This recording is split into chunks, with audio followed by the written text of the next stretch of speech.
வணக்கம். City man Tamil செய்தி பத்திரிகை யூடியூப் சேனலின் செய்திகள். திருவெற்றியூர் கிளை நூலகம் வாசகர் வட்டம் சார்பாக சிந்தனை சாரல் 96வது நிகழ்ச்சி. இரா கண்ணன் சிறப்புரையாற்றினார். திருவெற்றியூர் கிளை நூலக வாசகர் வட்டம் சார்பாக மாதந்தோறும் 2வது சனிக்கிழமை சிந்தனை சாரல் நிகழ்ச்சியில் முக்கிய பிரமுகர்கள் சிறப்புரை ஆற்றுவார்கள். கடந்த 2வது சனிக்கிழமை அன்று அரிமா என் துரைராஜின் 80வது பிறந்த நாளை முன்னிட்டு 3வது சனிக்கிழமையான இன்று 20/9/2025 நடைபெற்ற 96வது மாதாந்திர நிகழ்ச்சியில் தந்தை பெரியாரின் 147வது பிறந்த நாளை முன்னிட்டு அவரின் திருவுருவ படத்திற்கு மலர் தூவி மரியாதை செலுத்தி முன்னாள் மூத்த ஐக்கிய நாடுகள் சபை அதிகாரி இரா கண்ணன் பெரியார் அன்றும் இன்றும் என்ற தலைப்பில் திருவெற்றியூர் நெடுஞ்சாலை சண்முகனார் பூங்கா அருகில் செயல்பட்டு வரும் திருவெற்றியூர் அரசு கிளை நூலகத்தில் சிறப்புரை ஆற்றினார். சிந்தனை சாரல் நிகழ்ச்சியில் இரா கண்ணன் 3வது முறையாக பங்கேற்றுள்ளார் என்பது குறிப்பிடத்தக்கது. தமிழ்தாய் வாழ்த்துடன் துவங்கிய நிகழ்ச்சியில் மாணவர் சர்வேஸ் சந்திராயன் பற்றி விவரங்களை எடுத்துக் கூறினார். தொடர்ந்து முகமது அபிரூப் நினைப்பதெல்லாம் நடந்துவிட்டால் என்ற திரைப்பட பாடலை பாடினார். தொடர்ந்து சிறுவன் NP அருண் வாஸ்து மீன் மற்றும் வீட்டில் வளர்க்கும் மீன்களின் வரலாற்றை கூறினார். நிகழ்ச்சியில் அரிமா என் துரைராஜ் வரவேற்புரை ஆற்ற தொழிலதிபர் மதியழகன் சிறப்பு விருந்தினரின் சிறப்புகளை எடுத்துக் கூறினார். நூலகர் லதா வாசகர் வட்டம் தொடர்ந்து நடப்பதற்கு தன்னால் முடிந்த அனைத்தையும் செய்வேன் என கூறினார். துணைத் தலைவர் குரு சுப்பிரமணி நிகழ்ச்சியினை தொகுத்து வழங்க இறுதியாக சுகநிலவரசன் நன்றி கூறினார். இந்நிகழ்ச்சியில் ஓய்வு பெற்ற துணைவேந்தர் பிரமிளா குருமூர்த்தியுடன் பொதுமக்கள், நூலக வாசகர்கள் உள்ளிட்ட பலர் கலந்து கொண்டார்கள்.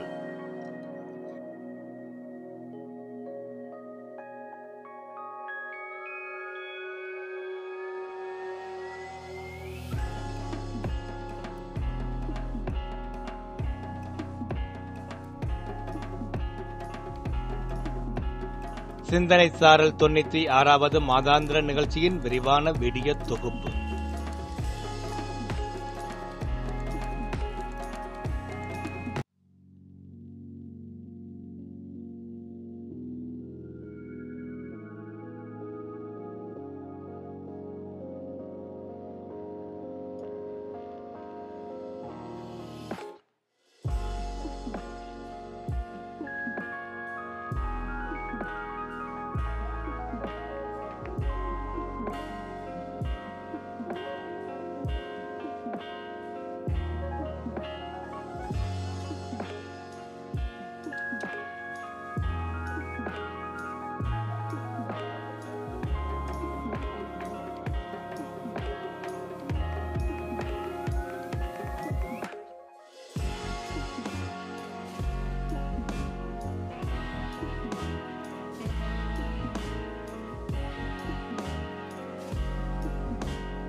நம்முடைய சிந்தனை சாரல் 96வது நிகழ்ச்சி. இன்றைய நிகழ்ச்சி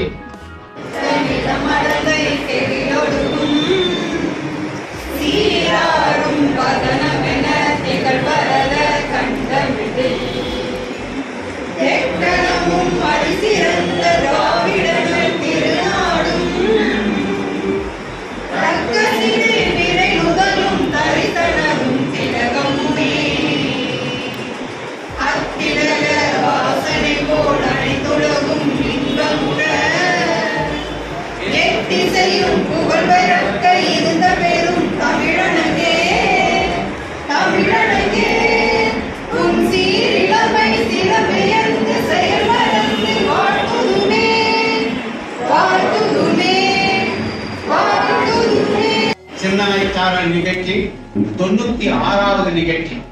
இதன் சிறப்பு தமிழகத்திலேயே எந்த நூலகத்திலையும் இந்த அளவுக்கு தொடர்ந்து ஒரு நிகழ்ச்சியை நடத்தியதில்லை. நமது திருவொற்றூரில் தங்குதடையின்றி நடந்து கொண்டிருக்கிறது. அதற்கு நமது GVR ஐயா அவர்களையும் ND அவர்களையும் மற்றும் நமது நூலகத்தில் உள்ள நண்பர்கள் அனைவரையும் நூலகரையும் வாழ்த்தி பாராட்டுகிறேன். அடுத்தது இன்றைய நிகழ்ச்சிக்கு வருகை புரிந்திருக்கும் வாசகர் வட்டத்தின் தலைவர் ND அவர்களையும் நமது வேண்டுகோளை ஏற்று 3வது முறை என்றாலும் முழுமையாக, அதாவது அவர் எது செய்தாலும் ஒரு அச்சீவ்மெண்ட் இருக்கணும் அப்படின்ட்டு தான் செய்வார். அப்படிப்பட்ட நமது கண்ணன் சார் அவர்களை வரவேற்பதில் பெருமகிழ்ச்சி அடைகிறேன். அவருடன் வந்திருக்கும் நமது நண்பர்களையும் வருக வருக என வரவேற்கிறேன். நமது வாசகர் வட்டத்தை சேர்ந்த நண்பர்கள் அனைவரையும் வருக வருக என வரவேற்பதில் பெருமகிழ்ச்சி அடைகிறேன். இன்றைய நிகழ்ச்சியில் சுரேஷ் சந்திராயன் பற்றி பேச உள்ளார். Chandrayaan is a very famous and very useful launched rocket for ISRO. It was launched at Sriharikota at Andhra Pradesh. The Chandrayaan 3's manager was Dr. Veeramuthuvel. Chandrayaan has two parts: the lander Vikram and the rover inside is called Pragyan. The very famous achievements of the very big rocket is called Chandrayaan 3.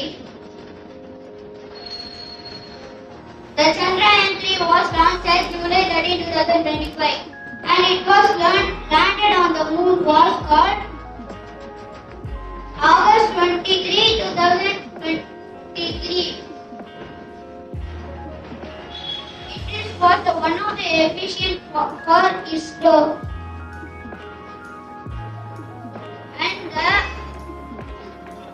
and very far away countries and states from people came to see the launch of the Chandrayaan 3. Thank you.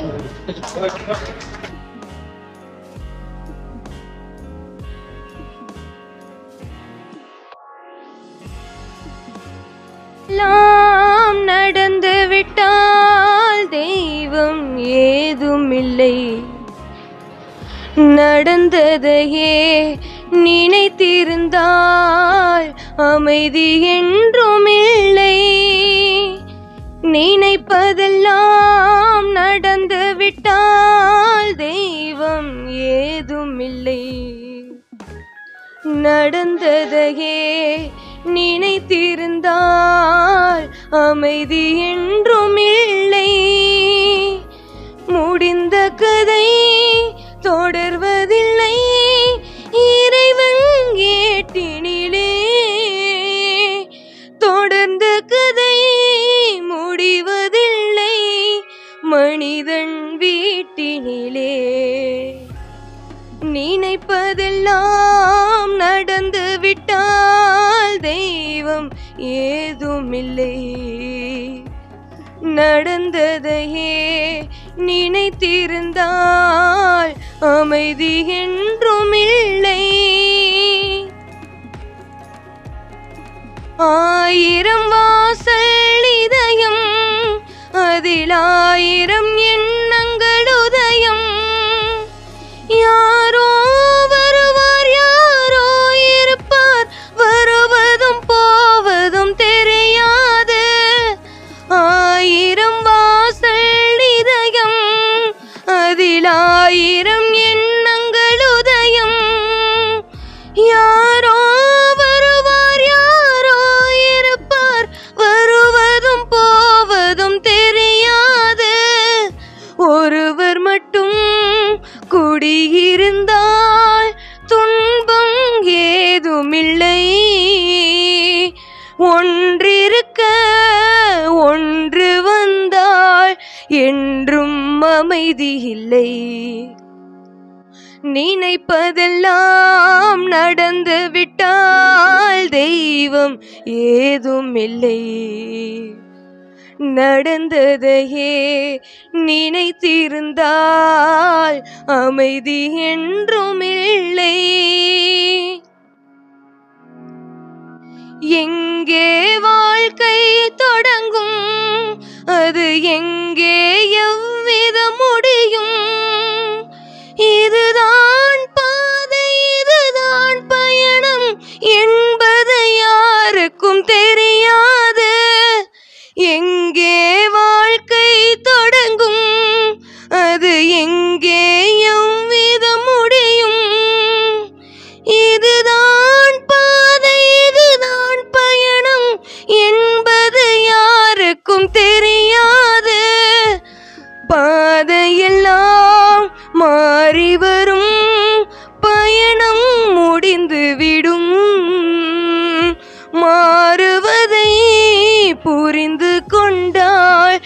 மயக்கம் தெளிந்து விடும்.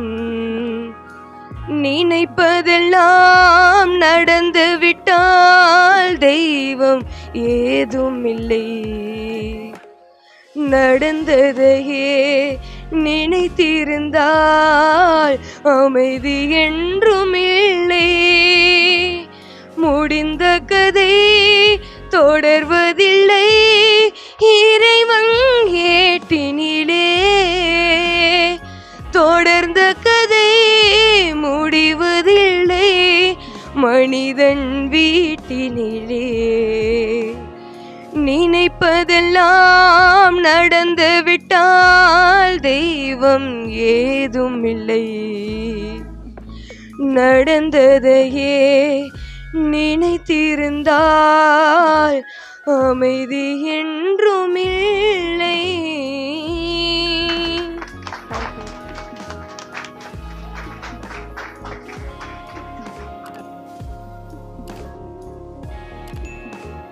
இவர் எந்த தலைப்புல பேச போறாருன்னு தெரியாது. ஏன்னா நான் கேட்டேன் எந்த தலைப்புல பேசுறேன். உங்ககிட்ட சொன்னா நீங்க எல்லார்கிட்டையும் சொல்லிடுவீங்க, அதனால சொல்ல மாட்டேன், நானே வந்து சொல்லிக்கிறேன். அதனால அவரே இப்ப சொல்லுவாரு. அது நான் 5ஆம் வகுப்பு படிக்கிறேன். நான் இப்பொழுது பேச போகிறது நான் சொல்ல மாட்டேன். ஏன்னா அது வந்து சின்ன பசங்க சாப்பிடலாம், பெரியவங்க சாப்பிடலாம், நோயாளி இருக்கிறத சாப்பிடலாம், யார் வேணாலும் சாப்பிடலாம். அதுதான். யாருக்காச்சும் கெஸ் பண்ணுங்க.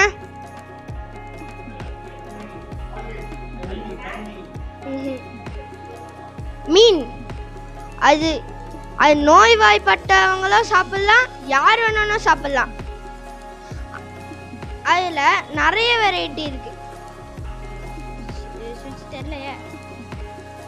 அதுல நிறைய வெரைட்டி இருக்கு. லைக் ஏரி மீன்கள், வாஸ்து மீன்கள், ஈவன் சீ ஃபிஷஸ் நிறைய இருக்கு. அதுல இப்ப இந்த வாஸ்து மீன்கள் இதை வந்து ஃபர்ஸ்ட் வாஸ்துக்காகவே வளர்க்கல, வைல்ட்ல இருந்ததை இது அழகா இருக்கு. ப்ளஸ் இது ஸ்டார்ட் பண்ணதே மலேசியா தான். மலேசியாவில் வாஸ்து மீன்கள் 1990s ஃப்ளவர் ஆன் அந்த கொண்டை மீன் சொல்லிட்டு ஒன்று இருக்கும். அதாவது ஃப்ளவர் ஆன் அந்த ஃபிஷ்ஷை தான் ஃபஸ்ட்டு வாஸ்துக்கு வளர்த்தாங்க. அது வந்து உண்மையாகவே அதான் உருவாகலை, ஹியூமன் மேட் ஃபிஷ். எப்படின்னா வந்து இப்போ பிளட் ரெட் சிச்சிலிட் அதையும் எல்லோ சிச்சிலிட் இது ரெண்டுத்தையுமே ப்ரீட் பண்ணி தான் உருவாக்குனாங்க இந்த ஃப்ளவர் ஆன்ன்றதை. அப்புறம் இன்னொரு 2 ப்ரீட் இருக்கு, ஆஸ்கர், அரவானா. இந்த 2 ப்ரீட் வந்து இது காட்டில் உருவாச்சு. அரவானா வந்து மலேசியாவில் மோஸ்ட்லி இருக்கும். அப்புறம் வந்து ஆஸ்கர்ஸ் வந்து சவுத் அமெரிக்காவில், அங்கே அமேசான் ரிவர் அந்த ஏரியாஸில் தோன்றப்படும். இந்த ரிவர் ஃபிஷ்ஷஸ் எப்படின்னா இந்த வெரால் மீன், ஜிலேபி மீன், இந்த மாதிரி மீன்களெல்லாம் ரிவர் ஃபிஷ்ஷஸ். அது நம்ம எல்லாருக்குமே தெரியும்ல. ஆனால் இந்த ரிவர் ஃபிஷ்ஷஸ்லேயே சவுத் அமெரிக்காவில் 2 ரிவர் ஃபிஷ்ஷஸ் இருக்குது. அது கேட்ஃபிஷ் வெரைட்டி சேர்ந்தது. அதில் ஒரு கேட்ஃபிஷ் ரேர் ப்ளஸ் ஒரு மனுஷனே முழுங்குற அளவுக்கு வேல்ஸ் கேட்ஃபிஷ்ன்னு சொல்லிட்டு ஒன்று இருக்குது. அது வந்து ஒரு மனுஷனே முழுங்குற அளவுக்கு இருக்கும். அப்புறம் தாய்லாந்து கிளாஸ் கேட்ஃபிஷ், இது வந்து டிரான்ஸ்பரண்டாக இருக்கும். இது எப்படின்னா அதோட பாடியே நம்மளால் பார்க்க முடியும். இது பெட் ஷாப்பில் நிறைய வாட்டி பார்த்துக்க முடியாது, ஏன்னா இது imported fish, it's from Thailand. அதனால் அவ்வளோவா இதை பார்க்க முடியாது. அப்புறம் வந்து கடல் மீன்கள்.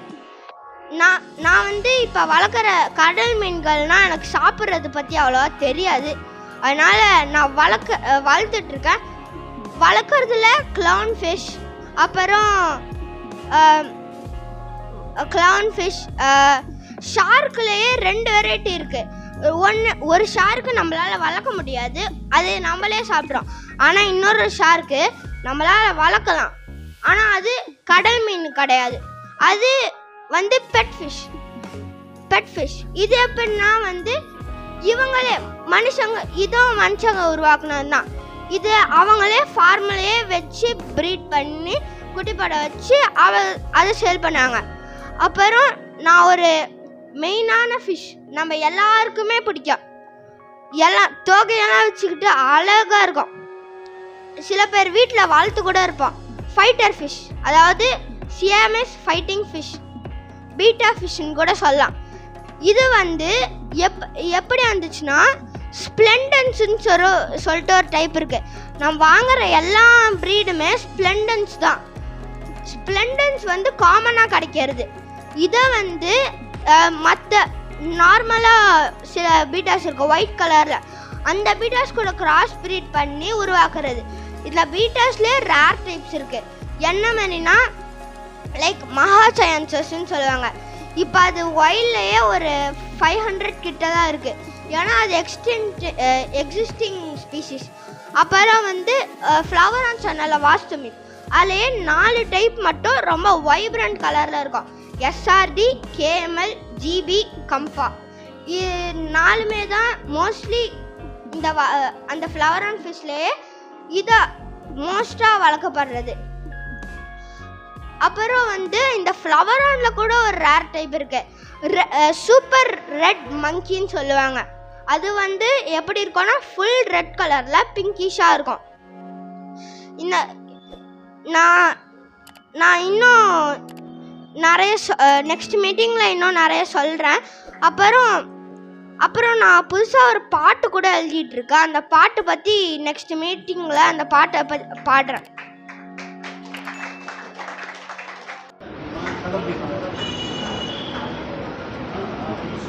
தலைவர் எம்பி அவர்கள் வாழ்த்துரைவார்கள். அளவு ஆகிய அறிவினையும் அனுபவத்தையும் பெற்றவருமாகிய சகோதரர் மரியாதைக்குரிய கண்ணன் அவர்களே, அன்பிற்குரிய மதியழகன் அவர்களே, கண்ணன் அவர்களுடன் வந்திருக்கிற அவருடைய நண்பர்களே, எங்களுடைய அன்புக்குரிய கவிஞர் அவர்களே, நூலகத்தினுடைய நூலகர் அம்மா அவர்களே, சான்றோர் பெருமக்களே, உங்கள் அனைவருக்கும் என்னுடைய மாலை வணக்கத்தை முதற்கண் நான் தெரிவித்துக் கொள்கிறேன். ஒரு பழமையை நாம் பயன்படுத்துகிறோம். கண்ணும் இமையும் போல, நகையும் சதையும் போல, மலரும் மனமும் போல, அதே போல கூட்டமும் இந்த ஒளிபெருக்கியும் போல. எவ்வளவுதான் நுண்ணியமாக அதை தயார் செய்து வைத்திருந்தாலும் கூட, எவ்வளவு பெரிய கூட்டமாக இருந்தாலும் அதில் சிறிய தடங்கள் இருப்பது வழக்கம். மன்னிக்குமாறு உங்களை நான் கேட்டுக்கொள்கிறேன். நிறைய சினிமாவிலெல்லாம் பல பேர் இந்த டைலாக் கேட்டுக்கலாம்னு நினைக்கிறேன். அதாவது பெயர் சொன்னாலே அது இது இல்லை அப்படின்னு ஒரு டைலாக் வரும். எல்லாரும் கேட்டுப்பீங்கன்னு நினைக்கிறேன் நான். அதே மாதிரி பெரியார் என்று சொன்னாலே ஒரு அதிரும். பெரியார் தமிழ்நாட்டிலே மிக உயர்ந்த இடத்தை பெற்ற ஒரு தலைவர். அதே போல மிக அதிகமான விமர்சனத்தை தாங்கிக் கொண்ட தலைவர்.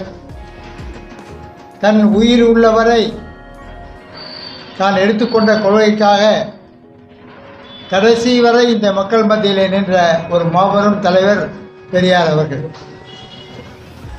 பெரியார் அவர்கள் பல்வேறு சிறப்பு வாய்ந்த கருத்துக்களை சொல்லியிருந்தாலும் கூட அவருக்கு ஒரே ஒரு முத்திரை குட்டப்பட்டிருக்கிறது. என்ன முத்திரை என்றால், அவர் கடவுள் மறுப்பாளர், கடவுளை பிள்ளையார் சிலையை உடைக்கிறவர், கோயிலெல்லாம் வெறுக்கிறவர் என்பது உண்மைதான். அது ஒரு பகுதி தான். இப்போ கூட நாங்கள் பெருமா கோயில் போயிட்டு தான் வந்து பெரியாரை பற்றி பேசுவோம். இன்னைக்கு இன்னும் சனிக்கிழமை, புரட்டாசி மாதம் முதல் சனிக்கிழமைனாங்க. போய் கோயிலில் போய் சாமி பார்த்து தான் உங்கள்கிட்ட பேசி. பெரியாருடைய கருத்துக்கள் மிக அடிமட்டமான மக்கள், அடிமையிலே இருக்கிற மக்கள், படிக்காத மக்கள், உழைக்கின்ற மக்கள், இவர்களெல்லாம் மேலுக்கு வர வேண்டும். அதே போல பெண்கள் அடிமை ஒழிய வேண்டும், பெண்கள் படிக்க வேண்டும், பெண்கள் முன்னுக்கு வர வேண்டும், அப்போதுதான் அந்த சமுதாயம் உயரும் என்ற மிகச்சிறந்த கருத்துக்களை தமிழகத்திலே மிக துணிவாக எடுத்துக்கூடிய ஒரு மாபெரும் தலைவர் பெரியார் அவர்கள். பெரும்பாலும் சிட்டிக்கு வந்தவங்கலாம் நிறைய பேர் கிராமத்தில் வந்தவங்களாக தான் இருப்பீங்க. நான் கூட கிராமத்துலேருந்து வந்தவங்க தான். பெரும்பாலானவங்க கிராமத்துலேருந்து தான் வந்திருப்பீங்க. எனக்கு வயது 80ங்கிறது உங்களுக்கு எல்லாருக்கும் பெரும்பாலும் தெரிஞ்சிருக்குன்னு நினைக்கிறேன். 80 நான் தொட்டிருக்கிறேன். நான் பள்ளியில் படிக்கும் போதெல்லாம் எங்கள் கிராமத்தில் இருக்கக்கூடிய சூழல் என்னவாக இருந்தது என்றால், மனிதரை 2 வேறு பிரிவாக பார்க்கக்கூடிய ஒரு நிலைமை இருந்தது. ஒரு குறிப்பிட்ட பிரிவினர் உழைப்பதற்கு மட்டுமே என்று ஒதுக்கப்பட்டிருந்தார்கள். உழைப்பது மட்டுமல்ல, அவர்கள் உடை உடுப்பது, அவர்கள் நடந்து கொள்வது, அவர்கள் உணவு உண்பது எல்லாவற்றிலும் ஒரு தனித்தன்மை கொண்டவர்களாக வாழ்ந்து கொண்டிருந்தார்கள். இந்த சமுதாயம் அவர்கள் மீது ஏறி குதிரை சவாரி செய்து கொண்டிருந்தது. அந்த நேரத்தில்தான் பெரியார் அவர்கள் மிக துணிவாக, மிக எழுச்சியுடன், தைரியமாக அதை எதிர்த்து, பெண்களே படியுங்கள், நீங்கள் அடிமைக்காக பிறந்தவர் அல்ல, நீங்கள் கல்வி விட்டு முன்னுக்கு வாருங்கள், மனிதன் எல்லோரும் சமம், மனிதனுக்கு நிச்சயமாக உணர்வு வேண்டும், மனிதனுக்கு நிச்சயமாக அறிவு வேண்டும், கல்வி வேண்டும் என்று மிக துணிச்சலாக இந்த சமுதாயத்திலே பேசி, பல்வேறு இன்னல்களை தாங்கி, தன்னுடைய கொள்கையை கிஞ்சித்து விட்டு கொடுக்காமல் தன் உயிர் போகும் வரை உழைத்த ஒரு மாபெரும் மனிதர் பெரியார். அந்த பெரியாரை ஏதோ அவர் கடவுள் எதிர்ப்பாளர் என்ற முத்திரை கொட்டி நம்மால் தூக்கி எறிந்து விட முடியாது. தூக்கி எறிந்து விட முடிவதும் நியாயமல்ல. அதனால் பெரியாரை பற்றி பேசுகின்ற பொழுது, பேசுவோம் என்ற தலைப்பு வரும்போதே நான் மிகவும் மகிழ்ச்சி அடைந்தேன். எல்லோரும் பெரியாரை பற்றி, நீங்கள் மிகச்சிறந்த சிந்தனையாளர் பெரியார். ஒவ்வொரு கருத்தையும் நீங்கள் எடுத்துக்கொண்டால் சரி, 1930 1917 ரஷ்யா விடுதலை அடைந்தது, ஜார்மனர் ஆட்சியிலிருந்து சுதந்திரம் பெற்றது. 30 பெரியார் என்ன சொல்லியிருக்காருன்னு கேட்டிங்கன்னா, உலகத்தில் எல்லா நாடும் முதலாளித்துவ நாடாக இருக்கும் பொழுது ரஷ்யா ஒரு நாடு மட்டும் தனி நாடாக இந்த சுதந்திரத்தை அனுபவிக்க முடியாது என்ற ஒரு கருத்தை சொல்லியிருக்கிறார். வேறு எவரும் சொல்லவில்லை. ரஷ்யா விடுதலை அடைந்து விட்டது என்பதால் உலகம் முழுவதும் விடுதலை அடைந்துவிடும் என்றுதான் எல்லோரும் நம்பினார்கள். பாரதி கூட ஏற்றுமிகு ரஷ்யாவை பற்றி பாடியிருக்கிறார், இந்தியாவை பற்றி பாடும்போது. ஆனால் பெரியார் 1930 என்ன சொல்லியிருக்காருன்னு கேட்டிங்கன்னா, உலகம் முழுவதும் முதலாளித்துவ அடிமையாக இருக்கின்ற பொழுது ஒரு நாடு மட்டும் பொது உடைமை நாடாக தொடர்ந்து நீடிப்பதற்கு வாய்ப்பில்லை என்று சொல்லியிருக்கிறார் என்றால் எவ்வளவு பெரிய சிந்தனையாளராக அவர் இருந்திருக்க வேண்டும் என்று கற்பனை செய்து பாருங்கள். அதை போன்ற பல செய்திகளை அவர் இந்த சமுதாயம் முன்னேற வேண்டும், அடிமை பெண்கள் முன்னேற வேண்டும், பெண்கள் மறுமணம் செய்து கொள்ள வேண்டும் என்ற கருத்தை எல்லாம் மிக ஆழமாக எடுத்துரைத்தவர். எப்பொழுது எடுத்துரைத்தவர் என்றால், பெண்கள் படிக்கவே கூடாது என்று இந்த சமுதாயம் முழுதும் சொல்லியிருக்கிற நேரத்தில், பெண்கள் மறுமணம் செய்து கொள்ளக்கூடாது என்று சட்டமில்லாமல் சட்டமேற்றிய காலத்தில், 10 வயதில் 8 வயதில் பாலிய விவாகம் செய்து வைத்தது நியாயம் என்று சொல்லுகின்ற காலத்தில் பெரியார் அவர்கள் எழுந்து நின்று, இது சரியில்லை, இது தவறு, இது சமுதாய கேடு என்று அழுத்தமாக எடுத்துரைத்த மாபெரும் தலைவர் பெரியார் அவர்கள்.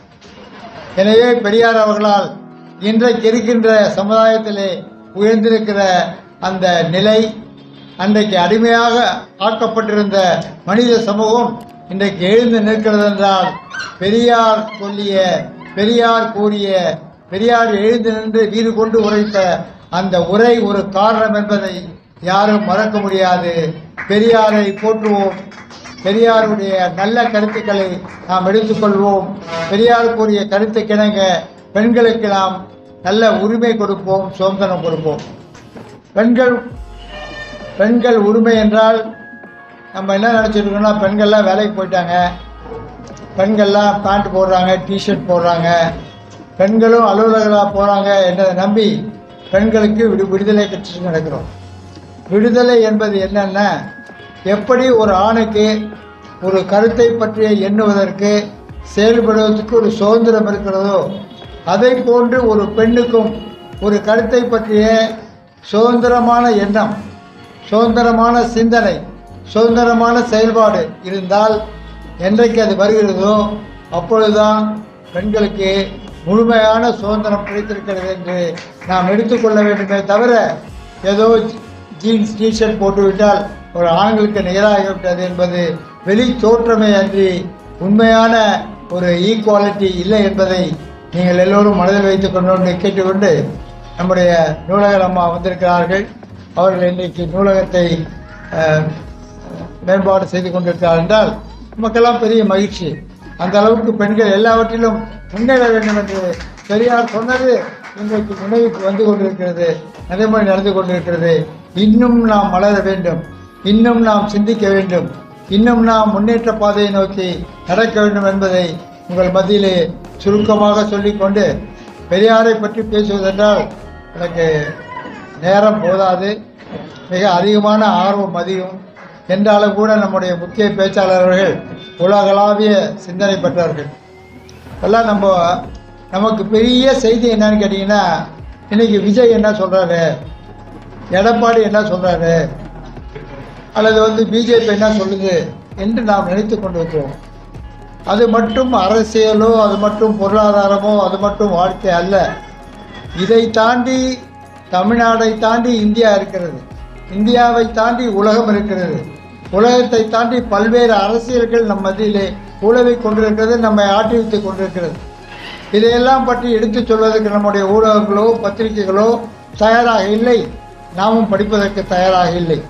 நம்மை இன்றைக்கு உலக அரசியல்தான் நம்மை ஆட்சி செய்து கொண்டிருக்கிறது என்பதை நீங்கள் ஆழ்ந்து கூர்ந்து படித்து பார்த்தால் உங்களுக்கு தெரியும்.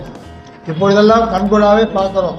இன்றைக்கி ட்ரம்ப் ஒன்று சொன்னால், முதல்லாம் அமெரிக்காவில் ஒன்று சொன்னால் அதை அமல்படுறதுக்கு இந்தியா வரத்துக்கு 4 வருஷம் 5 வருஷம் ஆகும். எங்கேயோ அமெரிக்காவில் சொல்கிறாங்க. ஆனால் இன்றைக்கி ட்ரம்ப் இன்னைக்கு 50% டேக்ஸ் போடுறான்னா, அடுத்த வாரத்தில் நமக்கு ஷிப்மெண்ட் போன கிட்டத்தட்ட 50 கப்பல்கள் திருப்பி வருகிறது. பல 1000 கோடி நமக்கு வியாபாரத்தில் நஷ்டம் ஏற்படுகிறது. எனவே இந்தியாவை ஆட்டிக் கொண்டிருக்கிற இந்த உலக சக்திகளுக்கு இணையாக நாமும் வளர வேண்டும், அந்த கருத்துக்களை நாம் தெரிந்து கொள்ள வேண்டும், புரிந்து கொள்ள வேண்டும் என்பதை மட்டும் சுருக்கமாக உங்களிடத்திலே கூறி ஐயா அவர்களை பேசுமாறும், அவருடைய கருத்துக்களை நீங்கள் ஆழ்ந்து கவனித்து தெரிந்து கொள்ள வேண்டும் என்றும், பல்வேறு குறிப்புகளை அவர் பேசுகின்ற பொழுது பல்வேறு எண்ணிக்கையின் அடிப்படையிலே அவர்கள் படித்ததன் அடிப்படையிலே மிக துல்லியமாக அதை எடுத்துக் கூறுவார்கள். இதற்கு முன்பு பேசுவது கூட நான் கேட்டிருக்கிறேன். பல்வேறு புள்ளி விவரங்களை எடுத்துச் சொல்லும்போது அந்த புள்ளி விவரங்கள்லாம் நாம் படிப்பதென்றால் எத்தனையோ புத்தகங்களை நாம் புரட்டி பார்க்க வேண்டும். அதனால்தான் சொல்கிறார்கள், படித்தலில் கேட்டல் நன்று. நீங்கள் ஒரு செய்தியை படிக்க வேண்டும் என்றால் பல புத்தகங்களை தேடி எடுத்து அதை படிக்க வேண்டும். அதை போல பெரியாரை பற்றி ஐயா அவர்கள் சொல்ல போகின்ற அந்த புள்ளி விவரங்கள், அந்த நல்ல செய்தியெல்லாம் நம் மனதிலே பதிய வைத்து நல்லதே நடக்க வேண்டும் என்று எண்ணுவோம், நல்லதே செய்வோம், உண்மையே சொல்லுவோம், அன்பை வளர்ப்போம். நன்றி, வணக்கம். மேடம் நம்ம நூலகர், இவர் 2-3 மாதம் ஆகுது. ஒரு சிறந்த நிர்வாகியாக செயல்பட்டு கொண்டிருக்கிறார். அவருக்கு நம்முடைய நூலகத்தின் சார்பாக வாழ்த்துக்களை தெரிவித்து கொண்டு, அடுத்தது நம் நூலகத்தில் வாசகர் வட்டம் என்ன பணிகளை செய்கிறதோ அதற்கெல்லாம் ஊக்கமும் ஆக்கமும் வழங்கி கொண்டிருக்கிறார். அவரை இப்பொழுது நமது வாசகர் வட்டத்தின் சார்பாக வாழ்த்துரை வழங்கும்படி அன்புடன் கேட்டுக்கொள்கிறேன். இது எனக்கு ரொம்ப இதுவாக இருக்குது. தமிழ்நாட்டிலே நம்பர் 1 நூலகம் எதுனா திருவொற்றியூர் நூலகம் தான். இந்த நூலகத்தில் இந்த வாசகர் வட்டம் இப்படி அணைஞ்சு அனுப்புறது எனக்கு ரொம்ப பெருமையாகவும் மகிழ்ச்சியாகவும் உள்ளது. இன்று கூடியிருக்கும் அனைவருக்கும் முதற்கண் வணக்கத்தை தெரிவித்துக் கொள்கிறேன். இவங்க இது மாதிரி பெரியார் இது சிந்தனை சாரத்தில் பெரியாரை பற்றி பேசணுமா, ஒரு இது வைக்கணும், ஃபோட்டோ வைக்கணும் ஐயா சொன்னார். சரி நீங்கள் வைங்க அப்படின்னு சொல்லி நான் சொன்னதுக்காக அவங்க வச்சுட்டாங்க. அவங்க சவுண்டே வரல.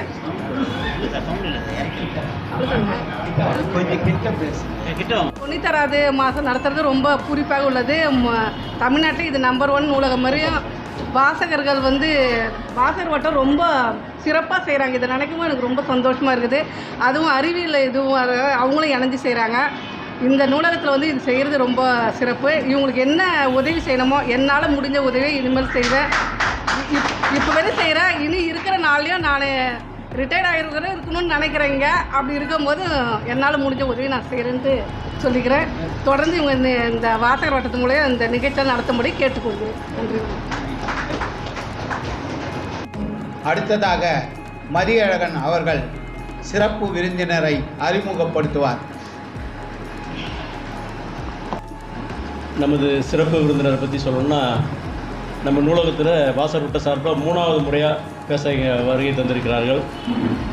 வாசகர் வட்டத்தின் 62வது கூட்டத்தில் ஒரு கூட்டம் இங்கே நம்ம நூலகத்தில் நடந்தது. 70வது சிறப்பு கூட்டம் சங்கரா வித்யா ஸ்கூலில் பெருந்தலைவர் காமராஜரை பற்றி பேசினாங்க.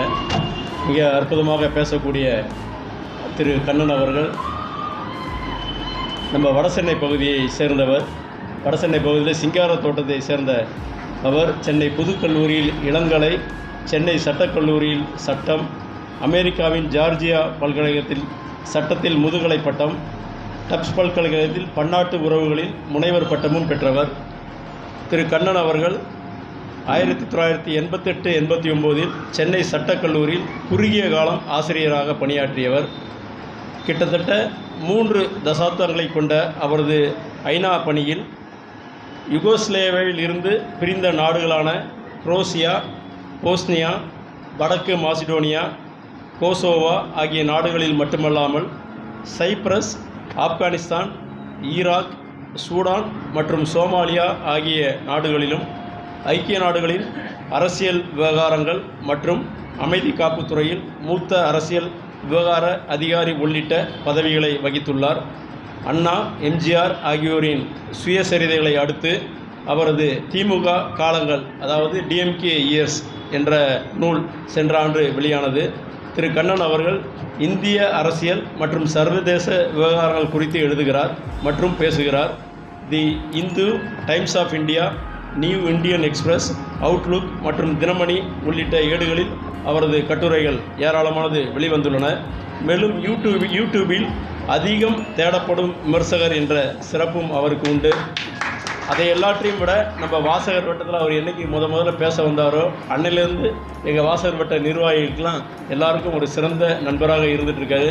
குறிப்பாக எனக்கு என்னோட குடும்ப நண்பராக மாறி நாங்கள் கூட பிறந்த அண்ணன் தம்பி மாதிரி பழகிட்டு இருக்கிறோம். அது ஒரு பெரிய சந்தோஷம் எங்களுக்கு. அப்படி இருக்க அண்ணன் அவர்களை பெரியார் அன்றும் இன்றும் என்ற தலைப்பில் உரையாற்ற வருகை தந்த அண்ணன் அவர்களை உரையாற்ற உங்கள் சார்பில் அன்புடன் அழைக்கிறேன். திருவொற்றியூர் நூலகர் வாசகர் வட்டத்தின் திருவொற்றியூர் நூலகர் வாசகர் வட்டத்தினுடைய தலைவர் பெரியவர் என்டி அவர்களே, துணைத் தலைவர் சுப்பிரமணியம் அவர்களே, நண்பர் மதி அவர்களே, செயலாளர் நூலகர் லதா அவர்களே, என்னுடைய அழைப்பை ஏற்று இங்கு வந்திருக்கக்கூடிய முன்னாள் முதல்வர், இசைக்கல்லூரியினுடைய முன்னாள் முதல்வர் இங்கே உட்கார்ந்திருக்கிறார்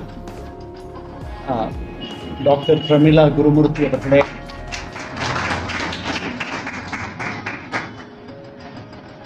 நண்பர்களே, வாசகர் வட்டத்தினுடைய அன்பர்களே, உங்கள் அனைவருக்கும் எனது அன்பான வணக்கங்களை தெரிவித்துக் கொள்கிறேன். 3 முறை ஒருவரை அழைத்து பேச சொல்லுகிறார் என்றால் இப்போதாவது சரியாக பேசுகிறாரா என்று பார்க்கலாம். வேறொன்றுமில்லை, அவர்கள் என் மீது வைத்திருக்கும் அன்பில் என்னை 3வது முறையாக அழைத்திருப்பதாக சொன்னார்கள். நான் ஒரு உண்மையை உங்களுக்கு சொல்ல வேண்டும். உண்மையில் நான் தான் இந்த தலைப்பில் பேச வேண்டும் என்று இந்த பொங்கல் அப்போது ஜனவரியில் நான் அவர்களிடத்தில் கேட்டுக்கொண்டேன். பெரியாரை நான் நேரில் கண்டதில்லை, அந்த பாக்கியம் எனக்கு இல்லை. பாக்கியம் என்று சொல்வதற்கு பெரியார் ஒருவேளை என்று இருந்திருந்தால் என்னை ஒருவேளை தடை செய்திருப்பார். அவர் அதிலெல்லாம் நம்பிக்கை இல்லாதவர். உலகத்திலேயே நாத்திக கொள்கையை தந்தை பெரியார் அவர்கள் இறுதி வரை உறுதியாக கடைபிடித்தது போல் உலகத்தில் வேறு எவரும் கடைபிடிக்கவில்லை என்று நான் சொல்லுகிறேன், நீங்கள் நம்பலாம். ஜார்ஜ் பெர்னார்ட் ஷா மிகப்பெரிய அறிவாளி, மிகப்பெரிய சிந்தனையாளர். அவர் கூட அவருடைய ஒரு நாடகத்தினுடைய பாத்திரத்தின் மூலமாக பேசுகிறார்.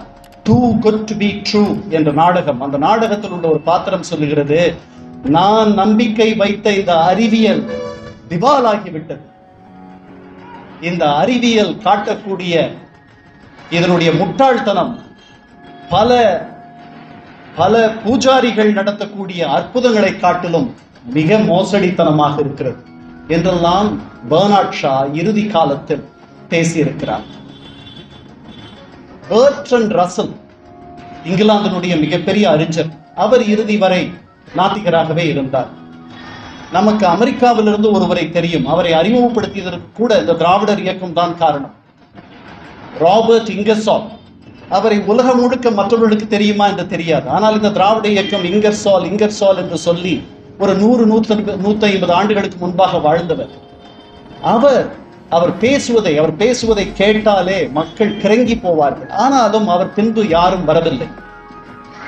பெர்ட்ரண்ட் ரசலை தவிர வேறு யாரும் எனக்கு நாத்திகர்களாக உலக அரங்கில் பெரிதாக தெரியவில்லை.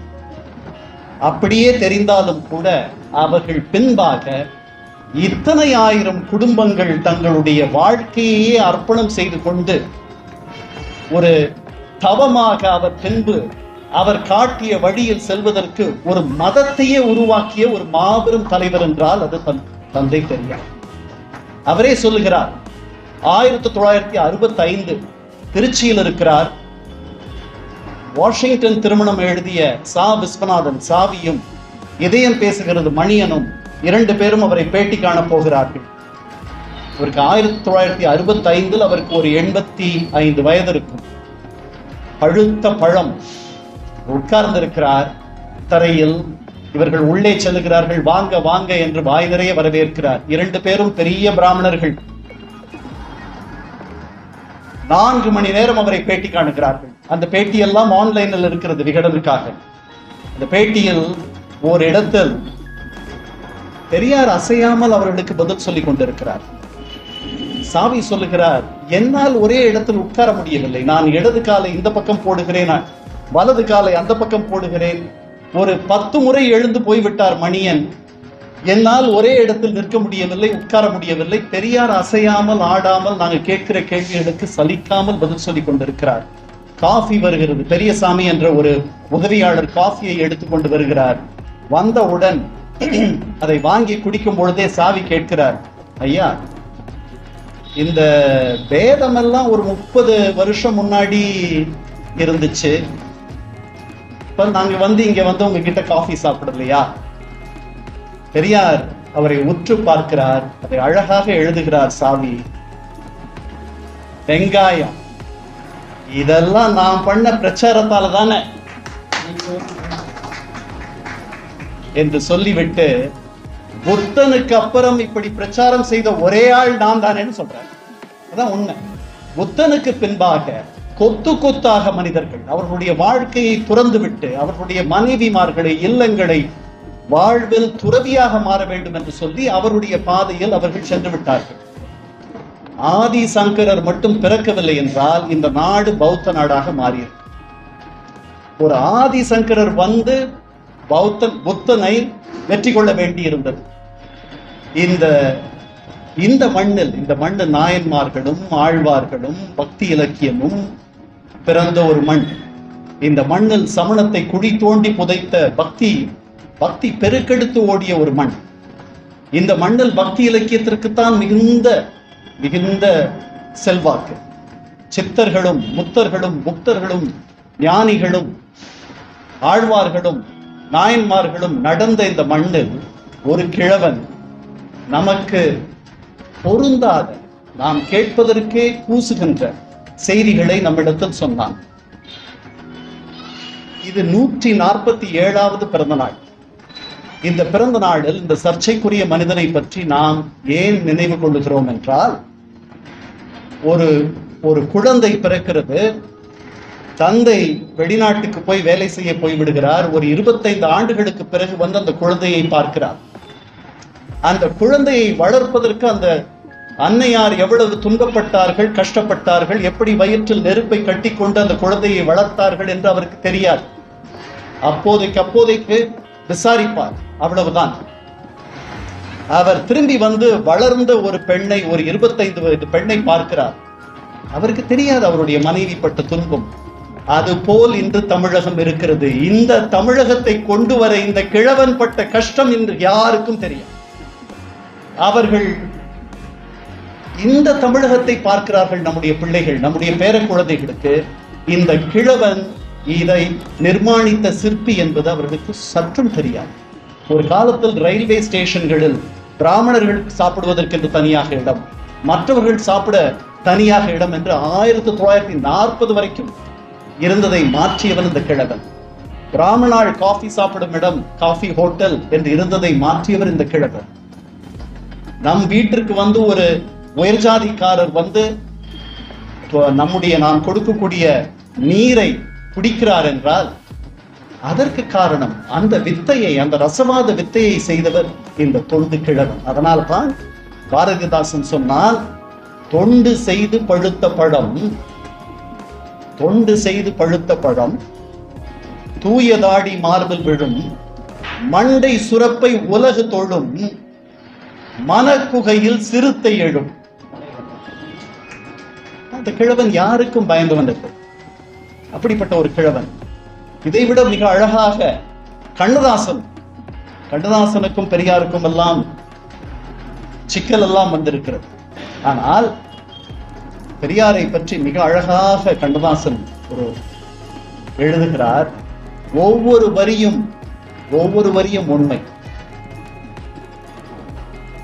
ஊன்றி வரும் தடி சற்று நடுங்கக்கூடும், ஊன்றி வரும் தடி சற்று நடுங்கக்கூடும், உள்ளத்தின் உரத்தினிலே நடுக்கமில்லை, தோன்ற வரும் வடிவினிலே நடுக்கம் தோன்றும், துவளாத கொள்கைக்கோர் நடுக்கமில்லை, வான் தவழும் வெண்மேக தாடி ஆடும், வளமான சிந்தனைக்கோர் ஆட்டமில்லை, ஆன்றறிந்த பெரியார்க்கும் பெரியார், எங்கள் ஐயாவுக்கு இணை எவரே மற்றோர் இல்லை. நீதிமன்றின் நீதிக்கும் நீதி சொல்வார், நெறிகெட்டு வளைந்ததெல்லாம் நிமிர்த்தி வைப்பார், சாதி எனும் நாகத்தை தாக்கி தாக்கி சாகடித்த பெருமை கைத்தடிக்கே உண்டு, ஆக்காத நாளில்லை, அழிக்காத கருத்தில்லை, ஆய்ந்து தேர்ந்து அழிக்காத கருத்தில்லை, ஐயா அழுத்தமாக தாக்காத பழமை இல்லை, தந்தை நெஞ்சில் தழைக்காத புதுமை இல்லை, தமிழ் நிலத்தில் நாதியிலார் நாதி பெற நாப்படைத்தார், நாதியிலார் நாதி பெற நாப்படைத்தார், 45 கோடி மக்களுக்கும் பேதமில்லா வாழ்வு தர பிறந்து வந்தார், பிறக்கும் போதே பெரியாராய்த்தான் பிறந்தார்.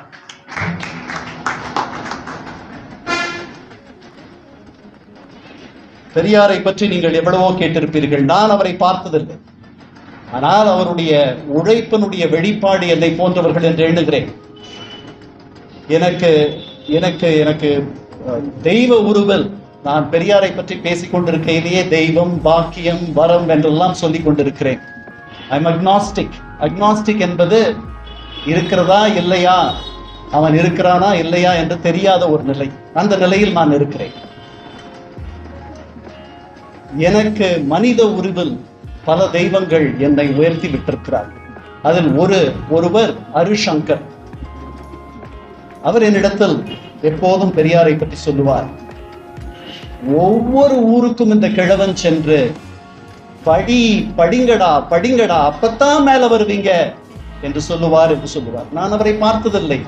நான் ஒரு வணிக குடும்பத்தில் பிறந்தவன். தந்தை பெரியார் அவர் போட்ட விதை. என்னுடைய அன்னையார் 6வது கூட படிக்காதவர், என்னுடைய தந்தையார் 9வது கூட படிக்காதவர். நான் தான் எங்கள் குடும்பத்தில் முதல் முறையாக உயர் பள்ளி கல்வியை முடித்தவர். பின்பு கல்லூரி, பின்பு சட்டக்கல்லூரி, பின்பு அமெரிக்காவில் சட்ட முதுகலை, பின்பு டாக்டர் பட்டம், பின்பு ஐநாவில் வேலை. எதனால்? இந்த மண்ணை அந்த கிழவன் பண்படுத்தியதனால். இல்லையெனில் பிராமணர் அல்லாதார் இயக்கம் முதலில் பண்படுத்தியது. முதலில் தெருக்கடை, தீண்டத்தகாதார், அவரணத்தார் நடக்கக்கூடிய சாலைகளாக மாற்றிய பெருமை நீதி கட்சிக்கு மட்டுமே உண்டு. இந்தியாவிலேயே முதன்முறையாக நடந்தது. அந்த நீதி கட்சியினுடைய தலைவராக தந்தை பெரியார் 1940 அவர் சிறையில் இருக்கும் பொழுது டிசம்பர் இறுதியில் தேர்ந்தெடுக்கப்படுகிறார். ஏனால் அந்த கட்சி நொறுங்கி போய் நசிந்து போய் இனிமேல் அந்த கட்சி பிழைக்குமா என்று தெரியாத நிலை இருக்கிறது. அந்த நிலையில் அந்த கட்சியை கொண்டு போய் அவரிடத்தில் ஒப்படைக்கிறார். அந்த கட்சி ஆட்சிக்கு அவர் கட்சி தலைவராகிறார். வெளியில் வருகிறார். வெளியில் வந்தவுடன் அப்போதிருந்த காங்கிரஸ் அரசாங்கம் பதவிகளை நாடி காங்கிரஸ் தலைவர்கள் சென்று விட்டார்கள் என்ற குற்றச்சாட்டிலிருந்து தப்புவதற்காக வெளியில் வந்து விடுகிறது. வெளியில் வந்த உடனேயே லார்ட் லின்லித்கோ அவர் பெரியாரை அழைத்து சொல்லுகிறார், நீங்கள், ஏன்னா அடுத்த பெரிய கட்சி நீதி கட்சி தான், நீங்கள் அமைச்சரவை அமையுங்கள் என்று சொல்லுகிறார்.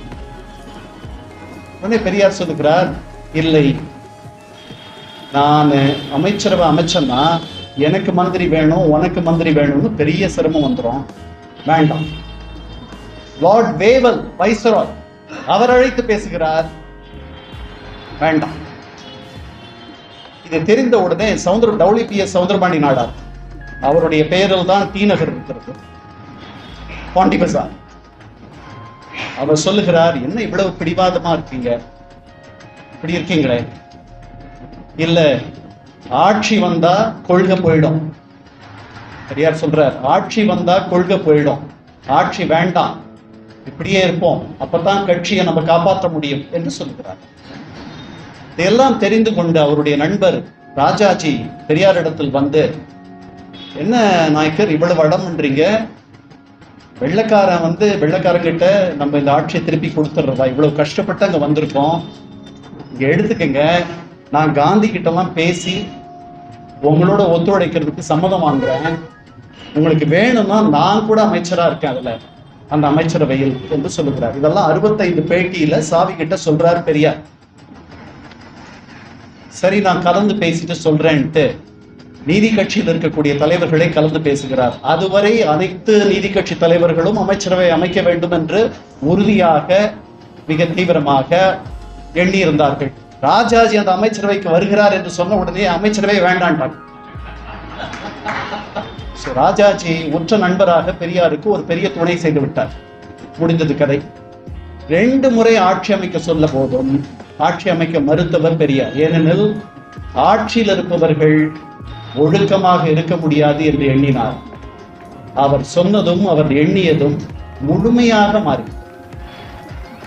திராவிட முன்னேற்ற கழகத்திலிருந்து பிரிந்து செல்லுகிறார்கள். 1949 உட்கார்ந்திருக்கிறார் பெரியார். 10-15 நாட்கள் ஆகிவிட்டது. இங்கே ராபின்சன் பூங்காவில் திராவிட முன்னேற்ற கழகம் தொடக்க விழா நடத்தி பெரியார் சோர்ந்து உட்கார்ந்திருக்கிறார். ஜலகண்டபுரம் கண்ணன் ஒரு எழுத்தாளர் ஐயாவை போய் பார்க்கிறார்.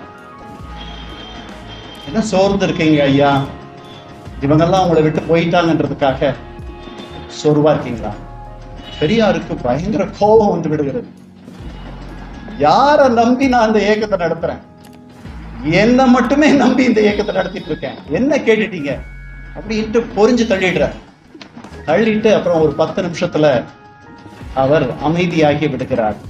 சொல்லுகிறார், கண்ணன், என்ன நம்பி வந்த இந்த திராவிட முன்னேற்ற கழகத்தினுடைய தம்பிகள் எல்லாரும் மிக மிக எளிய குடும்பத்திலிருந்து வருபவர்கள்.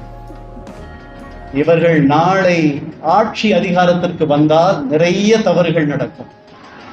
என்னுடைய கொள்கை ஊனப்பட்டு விடும், என்னைத்தான் குறை சொல்லுவார்கள். எவ்வளவு பெரிய தீர்க்கதரிசி, எவ்வளவு பெரிய தீர்க்கதரிசி அவர். சோ நான் பெரியாரை பற்றி ஒரு 2-3 நிகழ்ச்சிகளை இங்கே, உங்களுக்கு தெரியாத நிகழ்ச்சிகளை, தெரிந்ததும் தெரியாததுமான சில நிகழ்ச்சிகளை இங்கே சொல்லிவிட்டு, அன்றே பெரியார் ஒரு விபரீதமாக இருந்தார் அன்று. ஏனெனில் அவர் ஒரு முக்காலத்தை கடந்த ஒரு தீர்க்கதரிசி. சோதனை குழாய் குழந்தையை பற்றி பேசுகிறார். 1930 பேசுகிறார். 1929 செங்கல்பட்டு சுயமரியாதை மாநாட்டில் பெண்களுக்கு சொத்தில் சம உரிமை, பெண்களுடைய திருமண வயது 16ஆக மாற வேண்டும், பெண்கள் மறுமணம் செய்து கொள்ள வேண்டும் என்றெல்லாம் மிகப்பெரிய தீர்மானங்களை, நான் சொல்வது 1929, இன்று கூட மறுமணம் செய்வதை சற்று தயக்கத்தோடு தான் நாம் செய்து கொண்டிருக்கிறோம். 1929, 96 ஆண்டுகளுக்கு முன்பு அப்போதே இந்த தீர்மானங்களை நிறைவேற்றியவர் தந்தை பெரியார். பல தீர்மானங்கள். ஜாதி பெயரை விட்டுவிட வேண்டும். ஆந்திராவில் எடுத்துக்கொள்ளுங்கள், எல்லாம் ஒவ்வொருவருடைய பெயரையும் பாருங்கள். ஜனார்தன் ரெட்டி, ராமாராவ், ராவ், ரெட்டி, இதெல்லாம் குடும்ப பெயர்களா? ஜாதி பெயர்கள். கேரளாவை எடுத்துக்கொள்ளுங்கள், கருணாகரன் நாயர். நாயர் என்பது குடும்ப பெயரா? லட்சக்கணக்கில் நாயர்கள் இருக்கிறார்கள். ஏன் அந்த அவல நிலை இங்கு இல்லை? அதற்கு காரணம் பெரியார். நாயக்கர் என்பது அவருடைய பட்ட பெயர். தமிழகத்தில் பல பேருக்கு தெரியாமல் இருக்கலாம். நாயக்கர், பிள்ளை, முதலியார், செட்டியார் இவையெல்லாம் பட்ட பெயர்களாகவும் விளங்கும். ராதாகிருஷ்ண பிள்ளை என்று ஒரு மேயர் இருந்தார் தமிழகத்தில். அவருடைய மகனை உங்கள் பல பேருக்கு தெரிந்திருக்கலாம். அவர்தான் இந்தியன் பேங்க் கோபாலகிருஷ்ணன். அவர் யாதவர், ஆனால் அவருடைய பெயர் ராதாகிருஷ்ண பிள்ளை. அதுபோலவே ராமசாமி நாயக்கர் பலிஜா நாயுடு இனத்தைச் சேர்ந்தவர். அவர் வீட்டில் அவர்கள் கன்னடம் பேசுவார்கள். பொதுவாக பலிஜா நாயுடு இனத்தைச் சேர்ந்தவர்கள் தெலுங்கு பேசுவார்கள். நாயுடு ஹால் நீங்கள் பார்த்திருப்பீர்கள், அவர்கள் பலிஜா நாயுடு இனத்தைச் சேர்ந்தவர்கள். ஆனால் இவர்கள் ஒருவேளை கர்நாடகம், இன்று நம் கர்நாடகம் என்று எண்ணி இருக்கிற இடத்திலிருந்து புலம்பெயர்ந்திருக்க வேண்டும். அதனால் இவர்கள் கன்னடம் பேசுவார்கள். பெரியார் நன்றாக தெலுங்கும் பேசுவார், தமிழ் அழகாக பேசுவார். சோ அவர் பிறந்த குடும்பம் பெரிய செல்வ செழிப்பான குடும்பம் தான் இல்ல.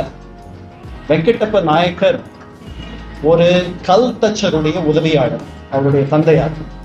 அவருடைய அன்னையார் ஒரு சித்தாள். இப்படித்தான் தொடங்குகிறது அவர்களுடைய வாழ்க்கை. மிக எளிய வாழ்க்கை, ஆனால் மிக சிக்கனக்காரர் வெங்கடப்ப நாயக்கர். வெங்கடப்ப நாயக்கர் இப்படி ஆரம்பித்து பின்பு மெதுவாக ஒரு காளை பூட்டிய வண்டியை வாங்குகிறார். அந்த காளை பூட்டிய வண்டியை அவரே ஓட்டி சென்று அதன் மூலம் அதுக்கு ஒரு வாடகை இதெல்லாம் வசூல் செய்து பின்பு அவருக்கு நீண்ட நாள் குழந்தைகள் கிடையாது. அந்த தம்பதிக்கு அவர்கள் தவம் இருக்கிறார்கள் குழந்தை வேண்டும் என்று. அவர்களுக்கு பிறக்கக்கூடிய முதல் குழந்தை கிருஷ்ணசாமி நாயக்கர், சொல்லின் செல்வர் சம்பத்தனுடைய தந்தை. அவர் ராமசாமி பெரியாரை விட 2 ஆண்டுகள் மூத்தவர். அவரை கொண்டாடுகிறார்கள். ராமசாமி நாயக்கர் 2 ஆண்டுகளுக்கு பிறகு பிறக்கிறார். இந்த பெரியாருடைய அன்னையார் மாதமாக இருக்கும் பொழுது வெங்கடப்ப நாயக்கர் இப்படி அடிக்கடி வண்டியில் ஏறி ஊருக்கெல்லாம் போவதை நிறுத்தி கொண்டு ஒரே இடத்தில் தங்கி மனைவியை தினசரி பார்க்கும் ஒரு பணியை செய்தால் என்ன என்று எண்ணி ஒரு சின்ன தட்டுக்கடை போடுகிறார். அந்த தட்டுக்கடை வளர்ந்து பின்பு ஏலக்கடையாக மாறுகிறது, பின்பு மண்டியாக மாறுகிறது. ஈரோட்டிலேயே மிகப்பெரிய வணிக குடும்பமாக தந்தை பெரியாரனுடைய குடும்பம் வெங்கட நாயக்கர், அதாவது ஆண்டு ஒன்றுக்கு அவர்களுக்கு அந்த காலத்திலேயே 100 ஆண்டுகளுக்கு முன்பே 20,000 ரூபாய் வருமானம். ஆண்டு ஒன்றுக்கு 500 ரூபாய் வருமான வரி செலுத்திய குடும்பம் அது. அந்த குடும்பத்தில் நன்றாக அவர்கள் பெரிய ஒரு இடத்திற்கு வந்த பிறகு பிறக்கிறார் ராமசாமி பெரியார். ஆனால் அவருக்கு பெரிய மரியாதை இல்லை இந்த குடும்பத்தில். அவர் 2வது வந்த பிறந்த குழந்தை. முதல் குழந்தைக்கு கிடைத்த பெரிய ஒரு செல்வாக்கும் அக்கறையும் அவருக்கு இல்லை. வெங்கடப்ப நாயக்கருடைய சித்தி, அந்த அம்மையாருக்கு கணவன் கிடையாது, அவர்களுக்கு குழந்தை கிடையாது. அவர்கள் கேட்கிறார்கள், ராமசாமியை நான் வளர்த்துக் கொள்ளுகிறேன் என்று. ராமுவை அந்த சிற்றன்னை ராமுடைய சிறிய பாட்டியிடம் கொடுத்து விடுகிறார்கள். அங்குதான் வளர்கிறார் ராமசாமி பெரியார். அவர்களுடைய பெற்றோரோடு வளரவில்லை. இந்த 10 ஆண்டுகள் அவர்களோடு வளர்கிறார். அவர்கள் கொண்டு போய் 6 வயது இருக்கும் பொழுது ஒரு திண்ணை பள்ளியில் கொண்டு போய் சேர்க்கிறார்கள். திண்ணை பள்ளிக்கு செல்பவர் அங்கு முதன்முறையாக அவர்கள் பலிஜா நாயுடு குடும்பத்தைச் சேர்ந்தவர்கள், அவர்கள் ஒரு உயர்ந்த வகுப்பைச் சேர்ந்தவர்கள் என்று அவர்கள் எண்ணுகிறார்கள். சோ அவர்கள் அந்த பள்ளியில் சேர்க்கும் பொழுதே சொல்லி, புழங்கக்கூடாத ஜாதியோடெல்லாம் நீ பேசக்கூடாது, புழங்கக்கூடாது, அங்கெல்லாம் நீ பார்த்து பழகிக்கோ என்று சொல்லி அனுப்புகிறார்கள். இவர் 6 வயது வேட்டி கட்டி கொண்டுதான் ஸ்கூலுக்கு செல்வார். ஓதுவார் வீட்டில் உனக்கு தண்ணி குடிக்கணும்னா ஓதுவார் வீட்டில் ஓதுவார்கள் அவர்கள் சைவர்கள், பிறப்பாலும் சைவர்கள், அவர்கள் உணவு பழக்கத்தாலும் சைவர்கள். அந்த வீட்டில் குடி. முதல்ல அப்படித்தான் பண்றாரு. போய் குடிக்கிறார். இவர் என்ன 6 வயது.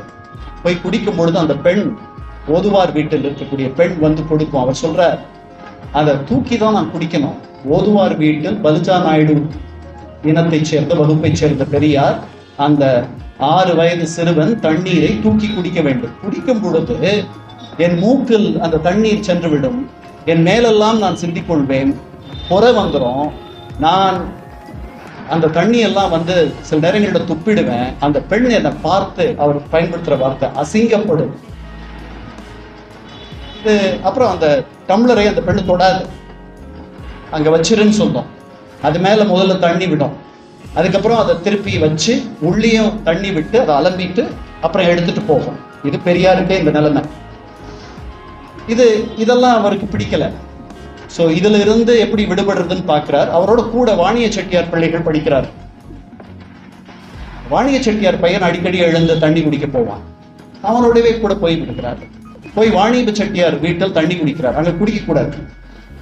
வாணிப செட்டியார்கள் இவர்களை விட தாழ்ந்தவர்கள் என்று பலுஜா நாயுடு வர்க்கத்தினருக்கு, வகுப்பினருக்கு ஒரு எண்ணம்.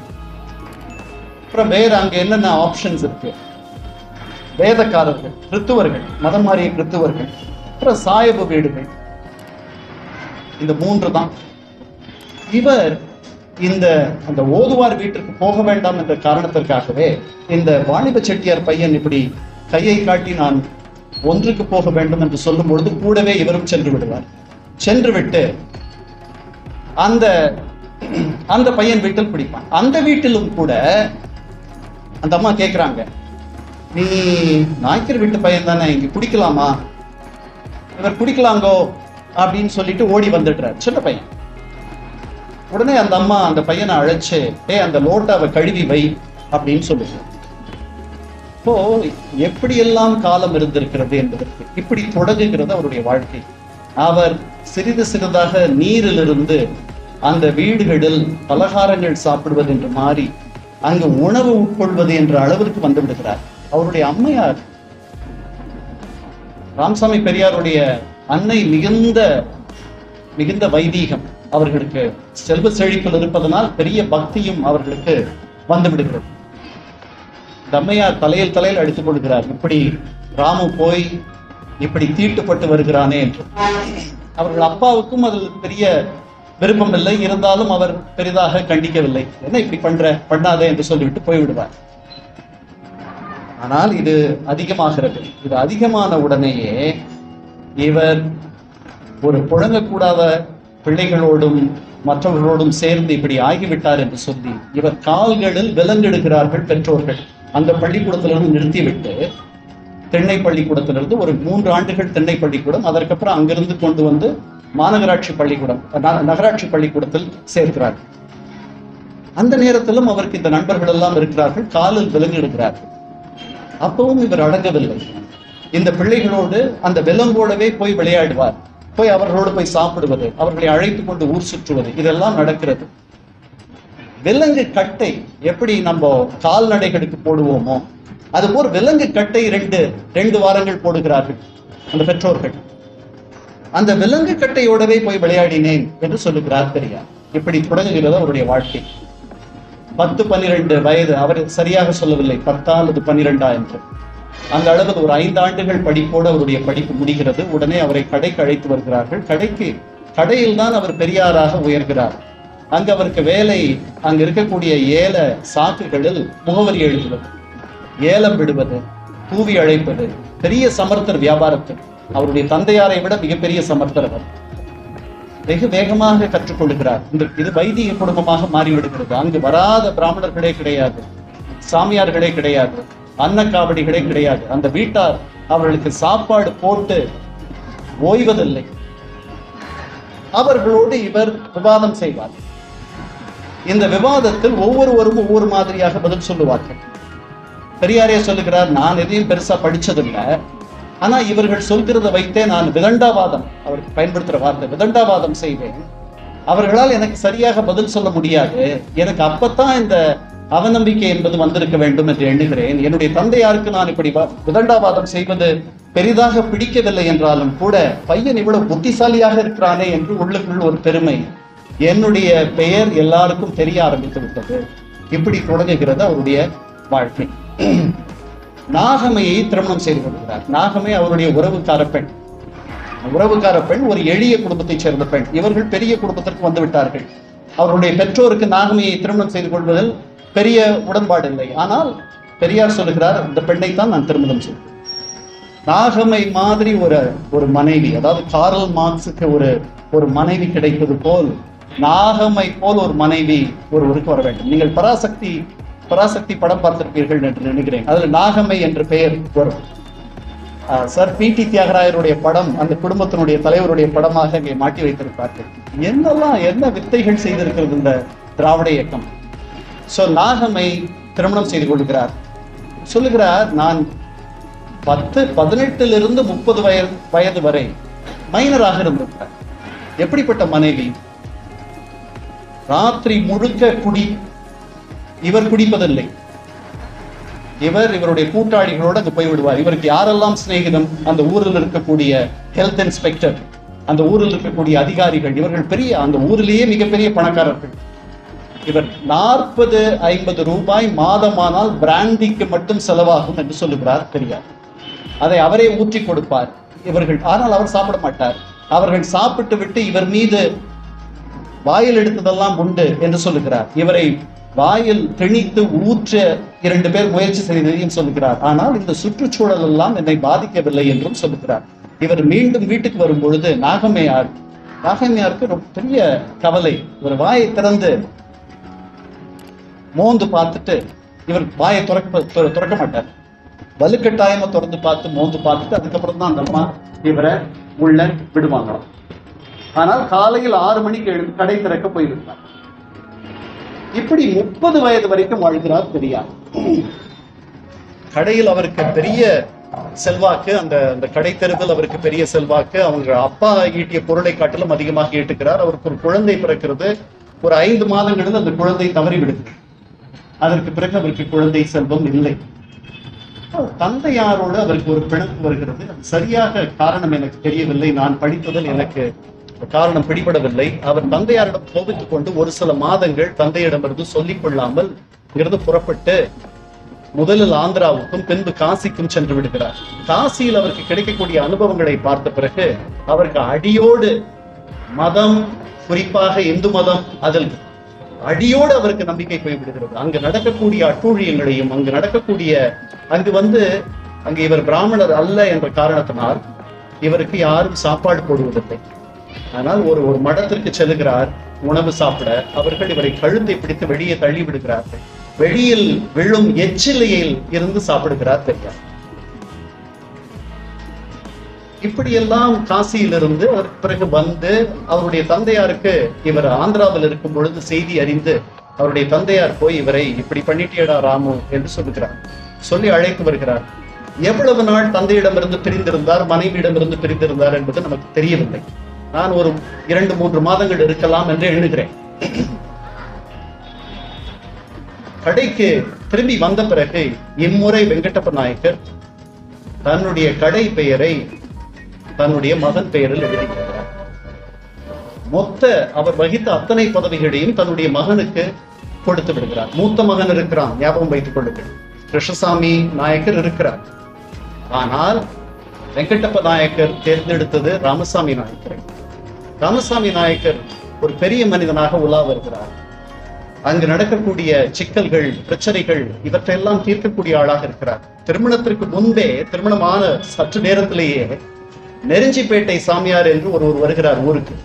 அந்த ஊரில் இருக்கக்கூடிய நாட்டுக்கோட்டை செட்டியார்கள் அந்த சாமியாருக்கு சமாராதனை அப்படின்னா என்னன்னா உணவு போடுவது.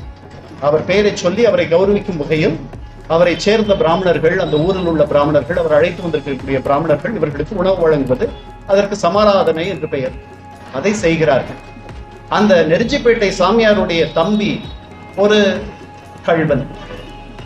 அவன் ஊரெல்லாம் கடன் வாங்கி இருக்கிறான், பெரிய திருட்டு பயன். கடன் கொடுத்த ஒரு ஆள் கோர்ட்டில் தனக்கு சாதகமாக தீர்ப்பு வாங்கி அவனுக்கு எதிராக வந்து பெரியார் இடத்தில் நிற்கிறார். பெரியாருக்கு அப்போது வயது 21, திருமணமாகி இருக்கிறது, குழந்தை பிறந்திருக்கிறது, குழந்தை தவறிவிட்டது. அந்த நெருஞ்சிப்பேட்டை சாமியாருடைய தம்பியை அவனை பிடிக்க வேண்டும், தீர்ப்பு எனக்கு சாதகமாக ஆகியிருக்கிறது, நீ போய் அரெஸ்ட் வாரண்ட் வாங்கிட்டு வா, நம்ம பிடிச்சிருவோம் என்று சொல்லி அவனை அனுப்புகிறார். அடுத்த நாள் பெயிலஃப் வருகிறார், அது அமீனா ஒரு முஸ்லிம். அழைத்துக் கொண்டு அந்த சமராதனை நடக்கும் இடத்திற்கு இவர்கள் செல்லுகிறார்கள். கதவை தட்டியவுடன் அந்த தம்பி வெளியில் வருகிறான், சாமியாருடைய தம்பி. இவர்களை கண்டவுடன், பெயிலீஃபை கண்டவுடன் அவன் ஓடி போய் உள்ளுக்குள் போய் மீண்டும் தாழிட்டுக் கொள்கிறான். பெரியார் கூரை ஏறி ஓடுகளை பிரித்து விட்டு உள்ளே குதிக்கிறார். 21 வயது பெரியார். பிடித்து அந்த கதவை மீண்டும் திறந்து அவனை வெளியே தள்ளுகிறார். பெயிலஃபும் மற்றவர்களும் சேர்ந்து அவனை பிடித்து விடுகிறார்கள், அவனை அழைத்துக் கொண்டு சென்று விடுகிறார்கள். சமராதனை நின்று விடுகிறது. ஏனெனில் முஸ்லிம் வந்து பார்த்து விட்டார்கள். மற்றவர்கள், பிராமணர்கள் சாப்பிடும் பொழுது மற்றவர்கள் பார்க்க கூடாது. பாதியிலேயே எல்லாரும் கை கழுவி விட்டு அந்த சாப்பாட்டை எல்லாம் கொட்டி விடுகிறார்கள். இது வெங்கடப்ப நாயக்கருக்கு தெரியாது. பெரியார் கடைக்கு வந்து விடுகிறார். கடையில் கொஞ்ச நேரத்தில் நிறைய பேர் வருகிறார்கள். வந்து சமராதனை கெட்டு போய்விட்டது நாயக்கர் என்று அவங்க அப்பாவிடம் சொல்லுகிறார். அப்பாவுக்கு ஒன்றும் தெரியாது. அவர் என்ன நடந்துச்சுன்னு கேட்ட உடனே அவருக்கு கோபம் பொங்கிக் கொண்டு வருகிறது. அவர் மிகுந்த வைதீகர். அவர் அவருடைய உயர்வுக்கு காரணமெல்லாம் தெய்வ அனுகிரகம் என்று எண்ணுபவர். இப்படி பழிச்சொலுக்கு இவனை பெறுவதற்கு நான் என்ன பாவம் செஞ்சிருக்கணும் என்று சொல்லிவிட்டு பெரியாருடைய பிறப்பையே கேள்விக்குறியாக்கக்கூடிய ஒரு வார்த்தையை, நாம் எல்லாம் வழக்கில் பயன்படுத்தக்கூடிய ஒரு வார்த்தையை சொல்லி தன்னுடைய சொந்த மகனிடத்தில் அவர் சாப்பிட்டுக் கொண்டிருந்த வெற்றிலை எச்சில் பாக்கை பெரியார் மீது உமிழ்ந்து ஒரு 100 பேர் பார்த்து கொண்டிருக்கும் பொழுது தன்னுடைய செருப்பை எடுத்து 7 முறை அடிச்சு விடுகிறார். இது நானே நேற்று தான் படித்தேன் இந்த நிகழ்ச்சி. பெரியாரே இதை எழுதியிருக்கிறார். பெரியார் இது என்னுடைய அடித்து விட்டு என்னுடைய மானம் மரியாதை எல்லாம் போய்விட்டது, இவனை பெறுவதற்கு நான் என்ன பாவம் பட்டேன் சொல்லிட்டு அவங்க அப்பா வருத்தப்பட்டுட்டு அதுக்கப்புறம் வண்டி ஏறி வீட்டுக்கு போயிட்டார். ஆனால் அந்த நிகழ்ச்சிக்கு பிறகு அவங்க அப்பாவோட அவர் அடிக்கும் பொழுதே அவரோட சண்டை போடுகிறார்.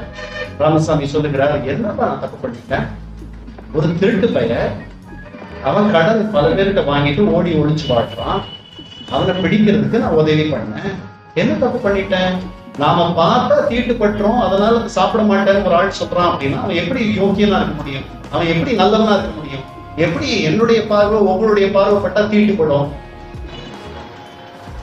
இது நெருப்பு மாதிரி அந்த ஊரில் பற்றி கொள்ளுகிறது. பெரியார் சொல்லுகிறார், இதற்கு பிறகுதான் சமபந்தி போஜனம் தொடங்குகிறது அந்த ஊரில் என்று சொல்லுகிறார். அதே மாதிரி அவரிடத்தில் ஒரு வேளாள பையன் வேலை செய்கிறான். அவருடைய அம்மையா வந்து என் பையனுக்கு வேலை இல்லை, வேலை போட்டுப்பாங்க. அந்த பையன் வரான். அந்த அம்மாவே சொல்றாங்க, இந்த பையனுக்கு ஒரு கல்யாணம் பண்ணி வைப்பேன். அப்போ அவருக்கு தெரிந்த ஒரு நாயுடு ஒரு தேவதாசி அம்மாவை வைத்திருக்கிறார். அவர்கள் இருவருக்கும் பிறந்த ஒரு பெண் இருக்கிறார். அவர்கள் இருவருக்கும் முதலில் ஒரு கலப்பு திருமணத்தை செய்து வைக்கிறார் பெரியார். பெரிய கோலாகலமா நடக்குது, எல்லாரும் வருகிறார்கள், சமபந்தி போஜனம். சோ முதல் முறையாக முஸ்லிம்கள் கிறிஸ்தவர்கள் மற்றவர்கள் எல்லாரும் ஒரேடியாக சாப்பிடுவது சமபந்தி போஜனம் என்பது தமிழகத்தில், ஆலய பிரவேசம் என்பது தமிழகத்தில், கேரளாவில் இதெல்லாம் நடந்ததற்கு மிக முக்கியமான காரணம் தந்தை. இது நாம் எல்லாம் taken for granted இல்லையா? இதெல்லாம் நமக்கு இதெல்லாம் ரொம்ப சர்வ சாதாரணமாகிவிட்டது. ஆனால் இதற்கெல்லாம் ராஜபாட்டை போட்ட அந்த கிழவன் இன்னும் ஒரு நிகழ்ச்சியை சொல்லிட்டு அதுக்கப்புறம் நான் அவரை பற்றி பேசுவதை உங்களிடத்தில் கொஞ்சம் படித்து காட்டலாம் என்று நினைக்கிறேன். 1909 பெரியாருக்கு 30 வயது. 30 வயதில் அவருக்கு பெரியாரோட கூட பிறந்தவர்கள் 3 பேர். பெரிய அண்ணன் கிருஷ்ணசாமி, இளைய சகோதரிகள் 2 பேர், கண்ணம்மாள், பொன்னுத்தாய். பொன்னுத்தாயியுடைய மகள் 9 வயதில் திருமணம் ஆகிற அந்த பெண் ஒரு நாள் விதவையாகி போகிறாள். அவளுக்கு நிச்சயம் செய்த பையன், திருமணமான பையன் 12 வயது. தாலி பிரிச்சு போடுற அந்த 30வது நாள் சடங்கின் போது அந்த பையனுக்கு வயிற்றுப்போக்கு ஏற்பட்டு சரியாகி போய்விடும் என்று எண்ணி அது சரியாக போகாமல் அந்த பையன் இறந்து விடுகிறான். 12 வயது பையன் இறந்து விடுகிறான். 9 வயது பெண் கைம்பெண் ஆகி விடுகிறாள். 1909 அண்ணா பிறந்த வருஷம். இவர் பார்க்கிறார். பார்த்து ஒரு மாப்பிள்ளையை ரெடி செய்கிறார். குடும்பத்துக்கு தெரியாத ரெடி செய்து சிதம்பரத்திற்கு ஆருத்ரா தரிசனம் நடக்குது. அந்த விழாவுக்கு அனுப்புறேன்னு சொல்லிட்டு பெண்ணையும் மாப்பிள்ளையை தனியா அனுப்பிட்டார். பெண்ணையும் கூட ஒரு அம்மையாரையும் துணைக்கு அழைத்து சிதம்பரத்தில் அவருக்கு வேண்டிய ஒருவர் இன்ஸ்பெக்டராக இருக்கார், போலீஸ் இன்ஸ்பெக்டர், அங்க அனுப்பிட்டார். இங்க இவர் இருக்கார், ஈரோட்லயே இருக்கார். அதனால யாருக்கும் எந்த சந்தேகமும் இல்லை. அங்க போன உடனே அந்த இன்ஸ்பெக்டர் இவர் பேச்சை கேட்டு அந்த பிள்ளைகளுக்கு 2 பேருக்கும் கல்யாணம் பண்ணி வச்சிருக்கார். அந்த பெண்ணுக்கு கண்ணம்மாளுடைய மகளுக்கு மறுமணம் ஆகி விடுகிறது. அவர்கள் மறுமணம் ஆகிடுச்சு அப்படிங்கிற செய்தி இவருக்கு வருது. யாத்திரை முடிந்தது என்று அவர்கள் தகவல் தருகிறார்கள். அப்படின்னா திருமணம் முடிந்தது என்ற அர்த்தம். அப்புறம் இவர் வரவேற்கிறதுக்கு ரயில் அடிக்கு போறார். ஆனால் திருமணமான அடுத்த நாள் அந்த செய்தி ஊர் முழுக்க பரவி அவங்க அம்மா தூக்கு போடவே போயிடுறாங்க. இப்படி மோசம் பண்ணிட்டியடா ராமோ என்று அந்த ஊரில் உள்ள அத்தனை பேரும் அவர்களுடைய ஜாதியினர் அவரை ஜாதி பிரஷ்டம் செய்து விடுகிறார்கள். அந்த குடும்பத்தை, அந்த மணமகனின் குடும்பத்தை, கண்ணம்மாளின் குடும்பத்தை, 3 குடும்பங்களோடும் அவர்களுக்கு எந்த உறவும் இல்லை.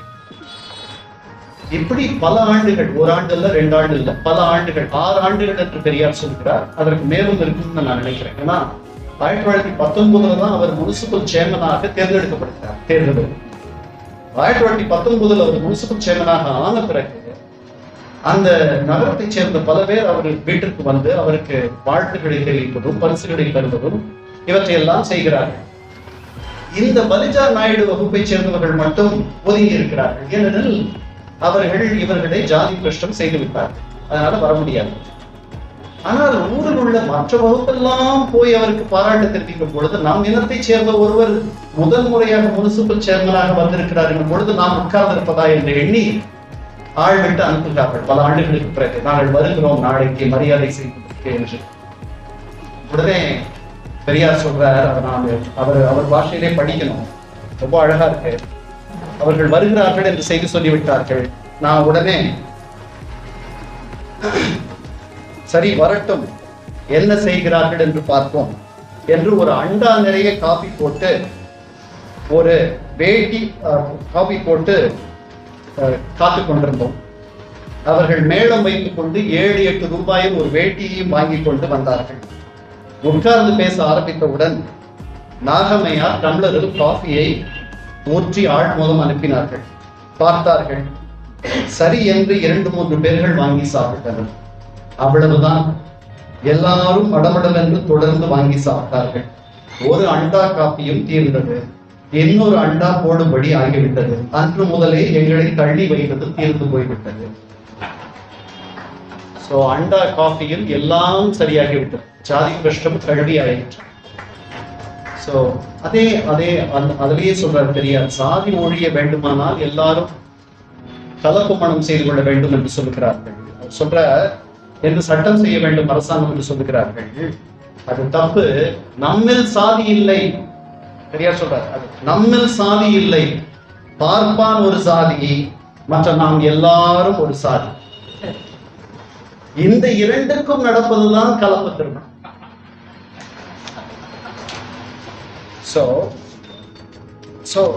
85 நான் படிக்கணும். வைக்கம் பத்தி உங்களுக்கு தெரியும். ஒரே ஒரு சின்ன செய்தியை சொல்லிட்டு இன்னும் ஒரு 10 நிமிஷத்துல முடிச்சிடலான்னு இருக்கேன். வைக்கம் போராட்டம் எப்படி நடந்ததுன்னு உங்களுக்கு தெரியுமான்னு தெரியல. வைக்கம் போராட்டத்துல மாதவன் என்ற ஒரு ஈழவர், அதாவது நம்ம தமிழகத்தில் அதற்கு கரஸ்பாண்டிங் கம்யூனிட்டினா நாடார், அவர்கள் திருவனந்தபுரத்தில் ராஜாவுக்கு ஒரு முறை ஜெபம், அவருடைய பிறந்த நாளோ என்னவோ அதற்காக ஜெபம் நடக்கிறது. அப்போ அது ஒரு கொட்டகை போடுறாங்க. திருவனந்தபுரத்தில் திருவிதாங்கூர் சமஸ்தானம் கொட்டகை போடும்பொழுது அந்த கொட்டகை அங்க இருக்க நீதிமன்றத்தையும் சேர்த்து வளைச்சு போடுற மாதிரி ஆயிடுச்சு. அதனால அந்த தெருவில் ஈழவர்கள், புலையர்கள், தீயர்கள் நடப்பதற்கு தடை. அவர்களெல்லாம் அவர்ணத்தார். ஆயுதக்காரர்கள் என்றால் தீண்டத்தகாதவர்கள். இவர்கள் தீண்டத்தகாதவர்கள் அல்ல, அதற்கு கொஞ்சம் மேல. இவர் ஒரு வழக்கு நடத்த போகிறார். அந்த வழக்கு நடத்த முடியாமல் திரும்பி வருகிறார். ஏன்னா அவருக்கு அனுமதி. இது ஒரு பெரிய சிக்கலாகிறது. கேசவ மேனன் என்பவர் கேரள காங்கிரஸ் தலைவர். ஜார்ஜ் ஜோசப் மதுரையில் பெரிய வழக்கறிஞர் காமராஜருடைய வழக்கை எடுத்து நடத்தியவர். அப்புறம் TK மாதவன், அவர் ஒரு பெரிய ஈழவ தலைவர். நீலகண்டன் நம்பூதிரி, இவர்கள் எல்லாம் சேர்ந்து ஒரு போராட்டத்தை நடத்த வேண்டும் என்று எண்ணுகிறார்கள். அந்த போராட்டத்தை திருவனந்தபுரத்தில் அவர்கள் நடத்தவில்லை. அவர்கள் தேர்ந்தெடுக்கிற இடம் வைக்கம். ஏன் வைக்கம்னா 4 தெருக்கு நடுவுல கோவில் இருக்கு. 4 தெருக்கள் இருக்கிறதுனால அந்த இடத்தை தேர்ந்தெடுக்கிறார்கள் அவர்களுடைய சத்தியாகிரகத்திற்கு. அவர்கள் சத்தியாகிரகத்தை தொடங்குகிறார்கள். தொடங்கி கொஞ்ச நாளிலேயே அவர்கள் எல்லாரும் கைது செய்யப்படுகிறார்கள். சத்தியாகிரகம் முடிவுக்கு வருவது போல் இருக்கிறது. சிறையிலிருந்து உடனே அவர்கள் தந்தை பெரியாருக்கு 2 முறை கடிதம் எழுதுகிறார்கள். நீங்கள் வரலைன்னா எங்க மானமும் கேரளாவுடைய மானமும் கப்பல் ஏறிடும் என்று அவர்கள் எழுதுகிறார்கள். நான் அவசியம் வரணுமா என்று பெரியார் கேட்கிறார். ஆமா, நீங்க வரணும். பெரியாருக்கு அப்பவே பெரிய பேர், அவர் பெரிய புரட்சிக்காரர். சோ உடனே என்ன பண்றார், அவர் மதுரை மாவட்டத்துல சுற்றுப்பயணத்தில் இருக்கார். அப்ப தமிழ்நாடு காங்கிரஸ் உடைய தலைவர். அப்பெல்லாம் தலைவர் என்ற பதவி கிடையாது, காரியதரிசி, செயலாளர், அதுதான் உயர்ந்த பதவி. அதில் இருக்கிறார். உடனே அங்கிருந்து புறப்பட்டு பண்ணப்புறம் என்ற ஊரில் அவருக்கு அந்த தகவல் வருகிறது. அதை எடுத்துக்கொண்டு அவர் ஈரோடு வருகிறார். அவருக்கு உடம்பு சரியில்லை. ஆனால் இதுதான் நம்ம சேவை செய்வதற்கு அரிய வாய்ப்பு என்று எண்ணிக்கொண்டு நான் மூட்டை முடிச்சுகள் எல்லாம் கட்டி கொண்டு கூட 2 பேரை அழைத்து கொண்டு ராஜாஜிக்கு கடிதம் எழுதி நீங்கள் தற்காலிகமாக தலைவராக பொறுப்பேற்றுக் கொள்ளுங்கள் என்று சொல்லி நான் வைக்கம் சென்றிருக்கேன். வைக்கம் போனா இவர் சத்தியாகிரகத்துக்கு போறார். போனா அந்த ராஜா அனுப்பின போலீஸ் சீஃபும் மற்றவர்களும் அவரை வரவேற்கிறார். ஏன் ராஜாவுடைய ஆட்கள் அவரை வரவேற்கிறார்? ராஜா டெல்லிக்கு போகும் பொழுதெல்லாம் ஈரோட்ல இறங்கி இவர்கள் வீட்டில் தங்கி சென்றார். ஏன்னா ஈரோட்ல அவ்வளவு பெரிய அரண்மனை இவர்கள் வீடு தான். அவருடைய ஊழியர்கள் அத்தனை பேரும் ரயிலடியில் உள்ள இவருடைய சத்திரத்தில் தங்குவார்கள். அதனால ராஜா ராஜ மரியாதையோடு நடத்துறார். இவர் போன உடனே மிகப்பெரிய பிரச்சாரம். இந்த வைக்கத்தப்பன், அது வைக்கத்தினுடைய கடவுளுக்கு பெயர், அந்த சிவபெருமானுக்கு பெயர் வைக்கத்தப்பன். இந்த வைக்கத்தப்பன் ஒரு நாயும் பன்றியும் அந்த தெருவில் நடந்தால் தீட்டுப்படாத வைக்கத்தப்பன், ஒரு மனிதன் நடந்தால் தீட்டுப்படுமானால் தீட்டுப்பட்டு விடும் என்று சொன்னால், இந்த வைக்கத்தப்பனை நம்ம வெளியில எடுத்து துணி துவைக்கிற கல்லா தானே பயன்படுத்தணும், வெளுக்கல்ல பயன்படுத்தணும். இப்படி ஒரு கடவுள் இருக்க முடியுமா என்று பயங்கர தீயா அந்த பேச்சு பரவுது. நாயும் பன்றியும் நடக்கிற தெருவில் மனுஷன் நடக்க முடியாத என்று வைக்கிற வாதம் பெரிதாக எடுபடுகிறது. 6 நாள் ஆகுது, 7 நாள் ஆகுது. ராஜாவுக்கு இவர் பெரிய தொல்லையா இருக்காரு, இவர் அரெஸ்ட் பண்ணுங்க என்று சொல்லுகிறார்கள். ராஜா தயங்குகிறார். ஆனா ஒரு 10 நாளைக்கு பிறகு அரெஸ்ட் பண்ணிடுறாங்க. 30 நாள் ஜெயில். அருவிக்குத்தின்ட்டு ஒரு இடம், அங்க ஜெயில போடுறாங்க. சாதாரண கடுங்காவல் அல்ல. 1 மாதம் கழித்து வெளியே விடுகிறார்கள். வெளியே விட்ட உடனே அப்பவே அவருக்கு தடையான, இங்க வரக்கூடாது, அங்க போகக்கூடாது. அவர் தடையை மீறி திருப்பி பிரச்சாரத்துக்கு போய்விடுகிறார். இவர் உள்ளே இருக்கும் பொழுது இவருடைய மனைவி நாகமை இங்கே பிரச்சாரம் செய்கிறார். நாகமையும் கண்ணமையும் அவருடைய கண்ணமாடும் இவரோடு பொது வாழ்க்கையில் தொடர்ந்து உடன் வந்தவர். 1921 கள்ளுக்கடை மறியலில் அந்த 2 பேர் தான் முன்னின்று நடத்தினார்கள். அந்த மறியலை நிறுத்த வேண்டும் என்று காந்தியடிகளிடத்தில் கேட்கும் பொழுது, அது என்னிடத்தில் இல்லை, நீங்கள் அந்த 2 பெண்களிடத்தில் கேட்க வேண்டும் என்று காந்தி எழுதியிருக்கிறார். அவ்வளவு பெரிய ஆளுமையான சக்தி வாய்ந்த பெண்கள் அவர்கள். அப்படி ஒரு இடத்தை அவர்கள் தந்தார். இந்த தாலியை எடுத்துவிட சொன்னார் நாகமையார். தோழர் என்று அழைக்க சொன்னார். மேடை ஏற்றினார். ஒரு பெண்களை சமமாக சொல்கிறார். எங்கேயாவது எலிகளுக்கு பூனைகளிடமிருந்து விடுதலை கிடைக்குமா? பூனைகள் விடுதலை வாங்கி தருகிறேன் என்று சொன்னால் எலி நம்பலாமா? ஆண்கள் பெண்கள் விடுதலைக்கு பாடுபடுகிறேன் என்று சொன்னால் அதை பெண்கள் நம்பலாமா? கோழிகள் நரிகள் உங்களுக்கு விடுதலை வாங்கி தரேன் என்று சொன்னால் அதை நம்பலாமா? இப்படியெல்லாம் கேட்கிறார். சோ இந்த அடுத்த முறை இந்த தடையை மீறி அவர் செய்கின்ற அந்த போராட்டத்தில் இந்த முறை கடுங்காவல் தண்டம். இந்த முறை மிகுந்த அவருக்கு கைதி உடை போட்டு அவருடைய ஒரு மரக்கட்டை இங்கே அவருடைய கழுத்தில் கட்டவிடப்பட்டிருக்கு.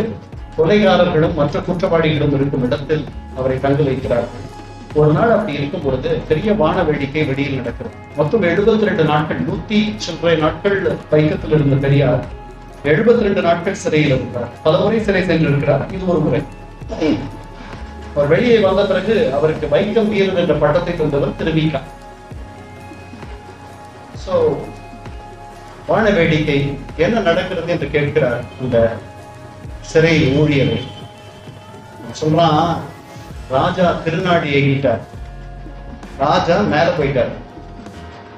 ராஜா மேல போறதுக்கு முன்னாடி சத்ரு சங்கார யாகம்னு சொல்லிட்டு ஒரு யாகத்தை அங்க இருக்க நம்பூதிரிகள் இவரை அழிப்பதற்காக தொடங்கி இருந்தார்கள். அந்த யாகத்தில் பெரியார் உயிரோடு இருந்தார். ராஜா மேல போயிட்டார். போன உடனே எல்லாரையும் விடுதலை பண்ணிட்டாங்க. ராஜாவே மேல போயிட்டார், விடுதலை பண்ணியாச்சு. தீவிரமாக அந்த வைக்கம் போராட்டத்திற்கு பஞ்சாபில் இருந்து ஆட்கள் வருகிறார்கள். பல இடங்களுக்கு ஒரு நாளைக்கு 300 பேருக்கு சாப்பாடு சமைப்பதாக சொல்லுகிறார்கள். எல்லாம் பெண்கள் நாகமையாரும் கண்ணம்மாளும் ஒரு இடத்தில் அந்த தடையை மீற முயற்சி செய்கிறார்கள். நீங்க என்ன ஜாதி, அதாவது அவர்கள் உயர்ந்த ஜாதிங்கிறதுனால அவர்கள் அனுமதிக்க அந்த கேரளத்தில் இருக்கக்கூடிய திருவிதாங்கூர் சமஸ்தானத்தை சேர்ந்த அதிகாரிகள் தயாராக இருக்கிறார்கள். கடைசி வரை நாகமையார் சொல்றதில்லை, நாங்கள் எல்லாம் ஒரே ஜாதி என்று சொல்கிறார். நாங்க எல்லாம் ஒண்ணா போவோம், இல்லைன்னா நாங்க போக மாட்டோம். அப்படி ஒரு கடைசியில் இந்த போராட்டம் பல மாதங்கள் நடக்கிறது. ராஜாஜி காந்திக்கு எழுதி காந்தியை வர சொல்லுகிறார். காந்தி ஏற்கனவே 3 முறை வந்து விட்டார். இப்போது அவர் மகாராணியை பார்க்கிறார். பெரியாருக்கு விடுதலை கிடைக்கிறது. அவர் ஒரு ராஜாவினுடைய கெஸ்ட் ஹவுஸில் இருக்கிறார் என்று எண்ணுகிறேன். ராணி இடத்தில் போய் காந்தி பேசும் பொழுது ராணி சொல்லுகிறார், நான் தெருக்கடை திறந்து விட தயாராக இருக்கிறேன், ஆனா இதுக்கப்புறம் கோவில்களை திறந்து விடணும்னு பெரியார் கேட்க மாட்டார்னு நினைச்சு. உடனே காந்தி வருகிறார், வந்து கேட்கிறார், இதை ஒத்துக்கலாம் இப்போதைக்கு என்று சொல்லுகிறார். பெரியார் சொல்றார், நான் அப்படியெல்லாம் உறுதிமொழி தர முடியாது. நான் என்ன சொல்லலாம், நான் என்ன உறுதிமொழி தர முடியும்னா, இப்போதைக்கு அந்த போராட்டத்தை நாங்கள் தொடர மாட்டோம், கோவில்களை திறக்க வேண்டும் என்று சொல்ல மாட்டோம். அதற்கு உரிய ஒரு சூழலை ஏற்படுத்திய பிறகு சொல்லுவோம். அதை நீங்க சொல்லிடுங்க ராணி. ராணி ஏற்றுக்கொண்டு அந்த தெருக்கள் திறக்கப்படுகின்றன முதல் முறையாக. ஆனா அது முழுமையா இல்லை. வடக்கு மேற்குல இருக்கிற வழியில தனியா நம்பூதிரிகளுக்கு என்று தனியாக ஒரு வழி வைத்து அந்த பாதையை அவர்கள் திறந்து விட்டாலும் கூட எல்லாரும் நடக்கலாம். ஆனால் நம்பூதிரிகளுக்கு என்று ஒரு தனி வழி, அதே தெருவில் அவர்கள் புதிதாக அமைத்து விட்டார். அப்படித்தான் நடந்துச்சு அந்த காலத்துல. அதாவது பெரியாருடைய முழு வெற்றி வருவதற்கு 12 ஆண்டுகள் ஆயிற்று. பெரியார் என்ன பண்றாரு, அங்கேயே போய் 2-3 இடங்கள்ல கூட்டம் பேசுறாரு, எர்ணாகுளத்துல கூட்டம் பேசுறாரு. பேசிட்டு எல்லாரும் முஸ்லிமா மாறணும்னு சொல்றாரு. அந்த மதத்தில் தான் ஜாதி இல்லை என்று சொல்லுகிறார். அதனால எல்லாரும் இவருடைய பேச்சை கேட்டு அந்த நிகழ்ச்சியிலேயே 50 பேர் மாறுறாங்க. இதெல்லாம் பெரிய பிரச்சனை ஆகுது அந்த திருவிதாங்கூர் சமஸ்தானத்துக்கு. உடனே அப்போ நம்முடைய சிபி ராமசாமி ஐயர் தான் திவான்.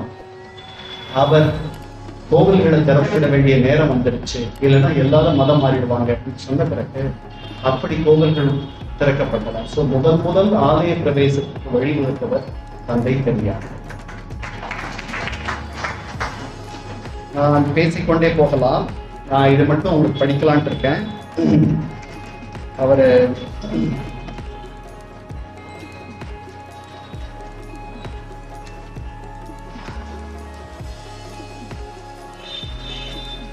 தன்னை பத்தி ஒரு டெக்ளரேஷன் பிரகடனம் செய்யறார். அதை மட்டும் படிக்கிற நேரம் இல்லை, அதனால இதை மட்டும் படிச்சுட்டு முடிச்சுட்டு ஏதாவது கேள்விகள் இருந்தா நீங்க கேட்கலாம். ஒரு 5 நிமிடம்.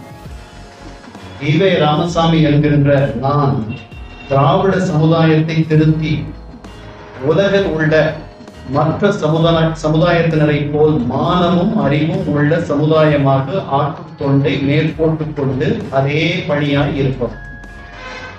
அத்தொண்டு செய்ய எனக்கு யோக்கியதை இருக்கிறதோ இல்லையோ, இந்த நாட்டில் அந்த பணி செய்ய யாரும் வராததினால் நான் அதை மேற்கொண்டு கொண்டு தொண்டாற்றி வருகிறேன்.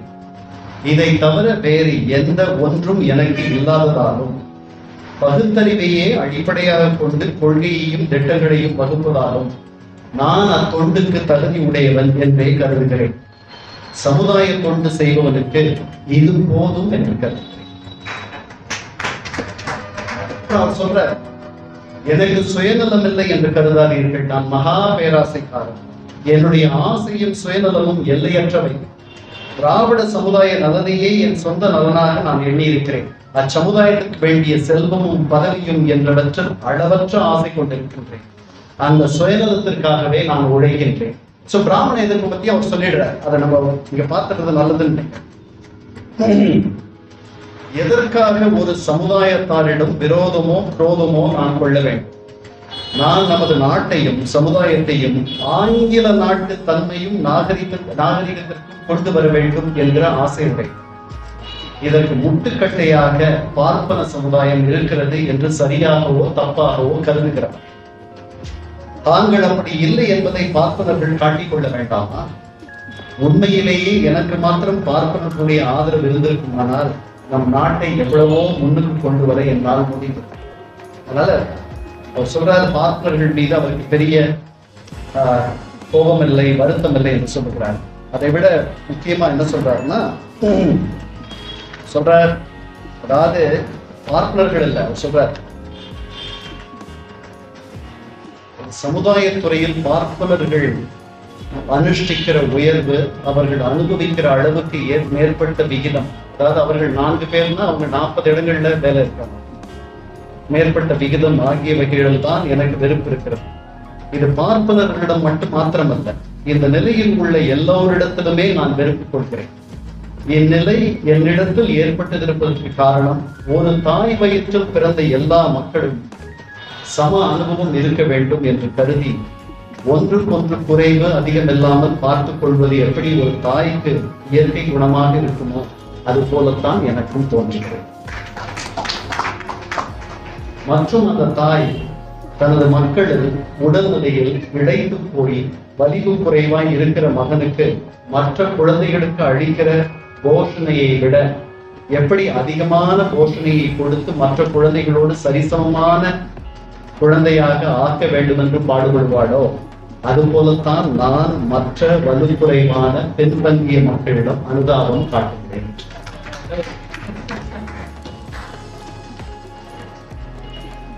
அது இதோட முடிக்கலான்னு கேட்டேன்.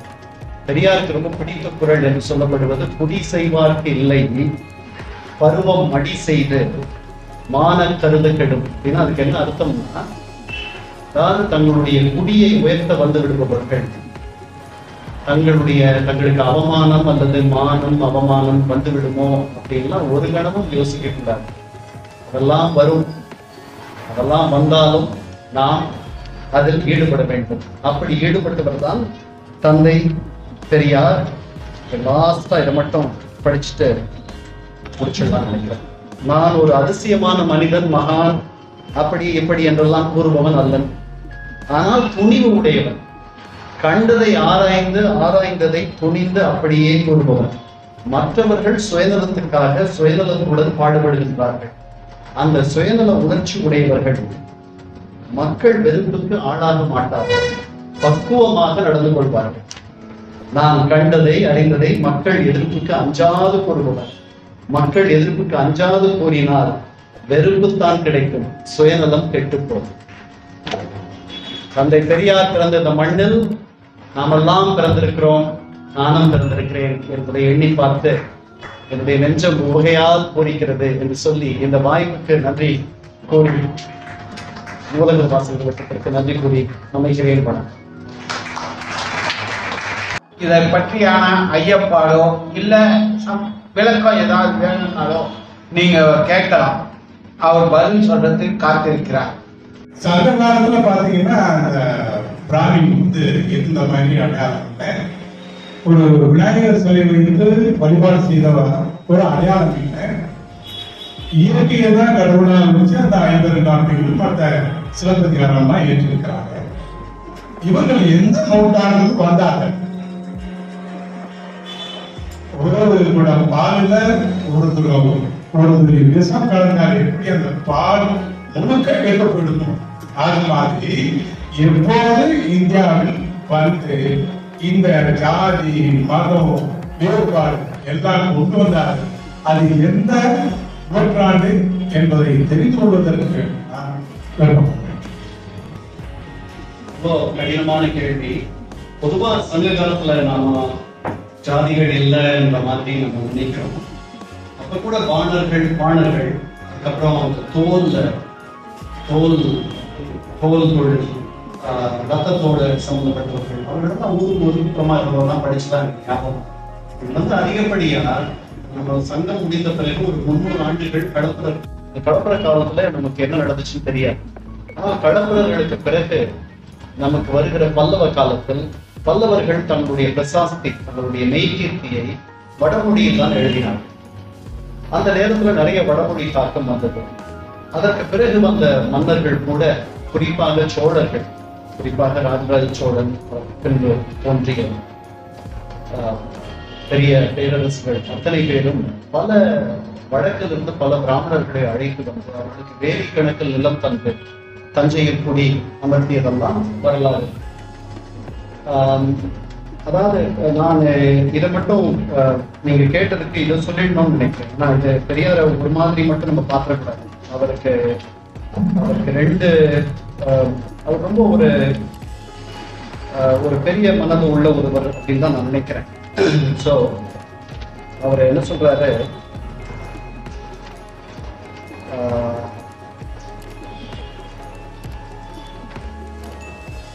வந்து இங்க தமிழர்களா வந்து அவர் சொல்றாரு, அவருடைய பேச்சுல 1923 அவர் இதுல பேசுறாரு, இப்போ திருவண்ணாமலை மாநாட்டுல தலைமை உரை. இந்த உரையை வந்து திருவிக்காவும் அவரும் சேர்ந்து செஞ்சாங்கன்னு சொல்லிட்டு சாமி சிதம்பரம் எழுதுறாரு. கோவை ஏமுத்து சொல்றாரு, இல்ல அது திருவிக்கா எழுதின உரையை அதை போய் அப்படியே போய் படிச்சார் அவரு அப்படிங்கிற அந்த பேச்சு என்கிட்ட இங்க திடீர்னு மிஸ் ஆகுது. அந்த பேச்சுல வந்து அவருக்கு ஒரு பெரிய ரொம்ப அழகா சொல்றாரு. என்ன வந்து இந்த இதுக்கு கொண்டு வந்தது ராஜாஜின்னு சொல்றாரு. அதுக்கப்புறம் வந்து அந்த இடத்துல பிராமணர்கள் இங்க வந்து குடியேறியவர்கள் இவர்கள் எல்லாம் வந்துச்சு சொல்றாரு. அவருடைய பேச்சை நான் படிக்கிறேன். திருவண்ணாமலை என்னும் புண்ணிய கஷேத்திரத்தில் பெரியார் 1923 என்று கூடியிருக்கிற 30வது தமிழர் மாநாட்டுக்கு என்னை தலைவராக நீங்கள் தேர்ந்தெடுத்ததற்கு நன்றி கூறுகிறேன்.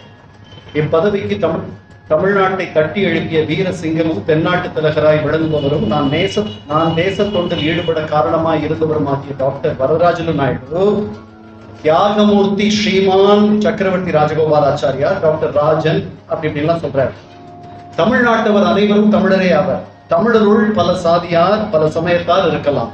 அவர் அனைவரையும் தமிழ் மொழி ஒன்றுபடுத்தி இருக்கிறது. தமிழ்நாட்டில் பல வகுப்பார் குடியிருப்பது உண்மையே.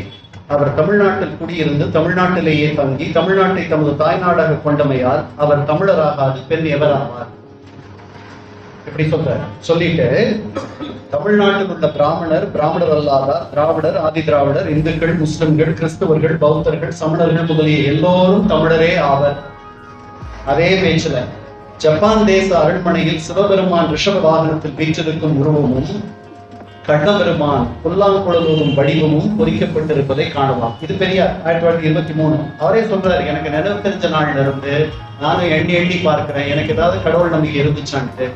எனக்கு அப்படி தோணவே இல்லை என்று சொல்றார். ஆனால் அவர் குடியரசுல போட்ட அந்த பிரார்த்தனை பாடல் அது வந்து ஏறக்குறைய ஒரு வள்ளலார் பாட்டு மாதிரியே இருக்கும். அந்த பாட்டை நீங்க கேட்டீங்கன்னா ரொம்ப அனைத்துயிர் ஒன்றே என்றெண்ணி அரும்பசி எவருக்கும் ஆற்றி மனத்துளே பேதாபேதம் வஞ்சம் பொய் களவு சூது சினத்தையும் தவிர்ப்பாயாகில் செய்தவம் வேறொன்றுண்டோ உனக்கு இது உறுதியான உபதேசம் ஆகும் தானே. இதை ஒரு முதல் 2-3 வருஷம் குடியரசனுடைய தலைப்புல இத அச்சிட்டு கொண்டு வந்திருந்தார். அதே மாதிரி பல இடங்கள்ல வந்து அவர் தொடங்கிய குடியரசு இதழுக்கு திருப்பாதிரி பொதியோடு சிவாச்சாரியார் சுவாமிகள் அவங்களை அழைச்சுதான் அந்த குடியரசை தொடங்கினார். எனக்கு அவர் ஆழமான ஒரு தொடக்கத்தில் ஒரு அக்னாஸ்டிக்காக இருந்திருப்பார்னு தோணுது. அதாவது 2 பேரோடவும் சமரசம் செய்து கொள்ளக்கூடிய ஒரு நிலையில் இருந்தார். பின்பு கூட அவர் ஒரு தர்மகர்த்தாவாக ஒரு பிள்ளையார் கோவிலை இறுதி வரை நடத்தினார். அதுல எந்த விதமான ஒரு குறையும் வைக்கவில்லை. அவர் எடுத்துக்கொண்ட எல்லா காரியங்களிலும் அவர் தன் கர்ம சிரத்தையாக செய்தார். தன்னுடைய சொத்துக்கள் அத்தனையும் தன்னுடைய அறக்கட்டளைக்கு கொடுத்து விட்டார். அவர் ஏற்படுத்தி இருக்கக்கூடிய கல்வி நிறுவனங்களை நீங்கள் திருச்சியில் பார்க்கலாம். ஓயாமல் தினசரி இந்த நாட்டு மக்களை தட்டி எழுப்பி படி படி படி என்று சொன்ன ஒரே மனிதன்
அடுத்ததாக நிறைவாக இப்பொழுது சிறப்பு விருந்தினருக்கு சிறப்பு செய்யும் நேரம்.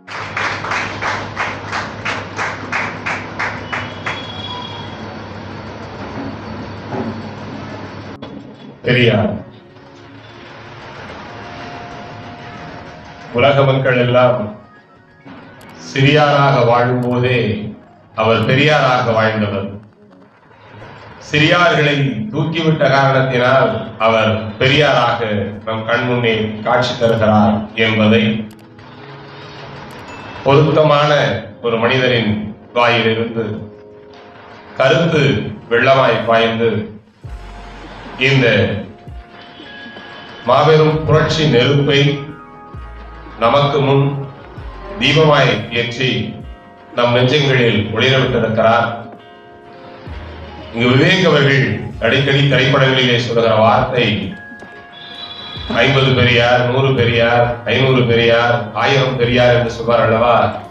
அத்தனை பெரியார்கள் வந்தாலும் இந்த சமுதாயத்தை திருத்த முடியாது என்றாலும் உங்கள் ஒவ்வொருவருடைய மனதிலும் ஒரு பெரியார் இருக்கிறார். உங்கள் ஒவ்வொருவர் மனதிலும் பெரியார் இருக்கிறார். எப்போது இருக்கிறார்? சமுதாயத்திற்கு தீங்கிழைக்கும் போதெல்லாம் உங்களுக்குள் அந்த பெரியார் கேட்டுக்கொண்டுதான் இருக்கிறார். குடும்பத்தில் அநியாயங்கள் நிகழும் போதெல்லாம் உங்களுக்குள் பெரியார் இருந்து கொண்டுதான் இருக்கிறார். அந்த பெரியாரின் விதை இங்கு பசுமையாகத்தான் இருக்கிறது என்பதனால் தான் இத்தனை நேரமான பிறகும் பெரியாரினுடைய அந்த விளைச்சலை அறுவடை செய்வதற்கு நீங்கள் வந்திருக்கிறீர்கள். உங்கள் அத்துணை பேருக்கும் சிந்தனை சாரலுடைய சார்பாக மிக பணிவான நன்றி தெரிவித்துக் கொள்கிறோம். இங்கு முதலிலே நன்றி சொல்ல வேண்டியது சாப்பிட வந்தவங்களுக்கு தான் எப்பவுமே நன்றி சொல்ல, சமைச்சவங்களுக்கு நன்றி சொல்ல கூடாது. காரணம், உணவின் தரத்தை உண்டவர்கள் தான் சொல்ல வேண்டுமே தவிர சமைத்தவரே சொல்லிக் கொண்டிருக்க கூடாது அல்லவா? அப்படி இங்கு சமைத்தவரின் உணவை நீங்கள் சாப்பிட்டு இருக்கிறீர்கள். இவ்வளவு நேரம் காத்திருந்தீர்கள் அல்லவா? அதுதான் உணவு சுவையாக இருந்தது என்பதற்கான சான்று.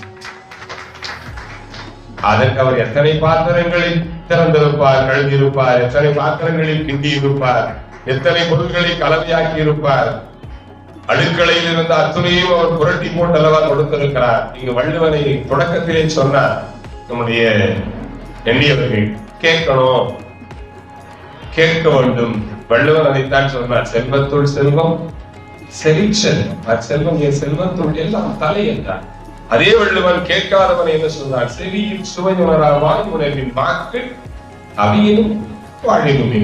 அவர்கள் இருந்தால் என்ன, இறந்தால் என்ன என்று சொல்கிறார். நீங்கள் எல்லாம் இந்த திருவொற்றியூரின் வரம் பெற்ற மனிதர்கள் நீங்கள் என்பதை நாம் மனப்பூர்வமாக ஒப்புக்கொள்ள வேண்டும்.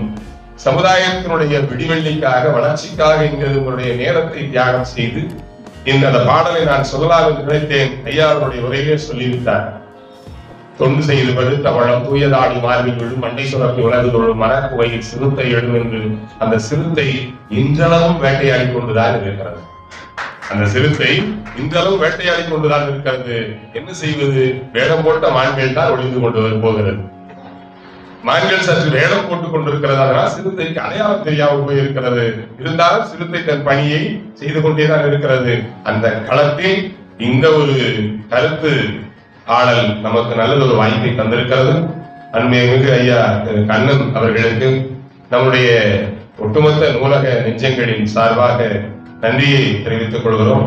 இந்த நிகழ்விலே இந்த நிமிடத்தில் இந்த வயதில் நான் 80 தொட்டவன் என்ற அறிமுகத்தையும் தொட்டு 80 என்னையாவது 80 இன்னும் 100 இருக்கிறது உங்களுக்கு. அந்த நூலிலேயும் நான் தான் நிகழ்ச்சி தொகுப்பாளன் என்பதை அங்கு பதிவு செய்து கொள்கிறேன். காரணம், நான் நிகழ்ச்சியை தொகுத்து வழங்குவதை நிறுத்தி 10 ஆண்டுகள் ஆகிறது. என்னுடைய அருமை நண்பர், உயிர் நண்பன் சிவகுமார் இருக்கிறார். அவரோடெல்லாம் எத்தனையோ நிகழ்வுகளை நான் தொகுத்து வழங்கி இருக்கிறேன். பணி தொடங்கியதே நிகழ்ச்சி தொகுப்பாளராகத்தான் எண்ணூரிலே. ஆனால் போக போக காலப்போக்கிலே உங்களை நிகழ்ச்சி தொகுப்பாளராக மட்டுமே இந்த சமுதாயம் பார்த்து கொண்டிருக்கிறது, அதை மாற்றுங்கள் என்று என்னுடைய ஆசான் தமிழமுதன் அவர்கள் கேட்டுக்கொண்டதனால் ஒரு 10-15 ஆண்டுகளாக நிகழ்ச்சியை தொகுத்து வழங்குவதில்லை என்று நிறுத்தி தனி பேச்சுக்கு சென்று விட்டேன். ஆனால் இது போன்ற மனிதர்களுடைய விழாவை தொகுத்து வழங்கவில்லை என்று சொன்னால் அந்த கலையை கற்று என்ன பயன் என்பதனால் அதற்கு முதல் விதை போட்டவர் என்னுடைய அன்பு கெடுதகை நண்பர் மரியவர்கள். நீங்க தான் தேசியாச்சு, இவர்கிட்ட இருக்க உரிமை இருக்குங்களே, அது வேறு அலாதி, அது உரிமை, அவ்வளவுதான். அதற்கு அதை தாண்டவோ மீறவோ முடியாது. அப்படிப்பட்ட மரியவர்களுக்கும் நம்முடைய எங்கு பார்த்தாலும் நெஞ்சில் பட்டதை பேசுகிற ஒரு பட்டறை பயிற்சி பெற்றவர் போல இருப்பவர் KS. நினைச்சதை சொல்லுவார், ஆனா உள்ள எதுவுமே இருக்காது. அந்த அளவுக்கு அன்பான KS அவர்களுக்கும் இங்கு இத்தனை நேரம் இந்த நிகழ்ச்சியை நடத்தி தருவதற்கு ஒத்துழைப்பு தந்த நூலக அனுமையார் அவர்களுக்கும் நூலக பணியாளர்களுக்கும் உங்கள் அத்தனை இதற்கும் இங்கு அழகாக பேசிய குழந்தைகளுக்கும் பருத்து தின்பதே வேலையாக வைத்துக் கொண்டிருக்கிற நாம் வளர்ப்பு என்பதை நமக்கு காட்டிக் கொடுத்த அந்த குழந்தை மீன் வளர்ப்பை பற்றி அழகாக சொன்ன அந்த குழந்தைக்கும் மிக அழகான குரலில் பாடிய அந்த பிள்ளைக்கும் மிகச்சிறந்த எதிர்காலத்தை இந்த நூலகம் படித்து தருகிறது. இந்த நூலகத்தினுடைய அடிச்சுவட்டிலிருந்து நிறைய பேச்சாளர்களை, சிந்தனையாளர்களை இந்த வடசந்தை பெறப்போகிறது என்கிற பெருமிதத்தோடு நன்றி தெரிவித்து விடைபெறுகிறேன். நன்றி, வணக்கம்.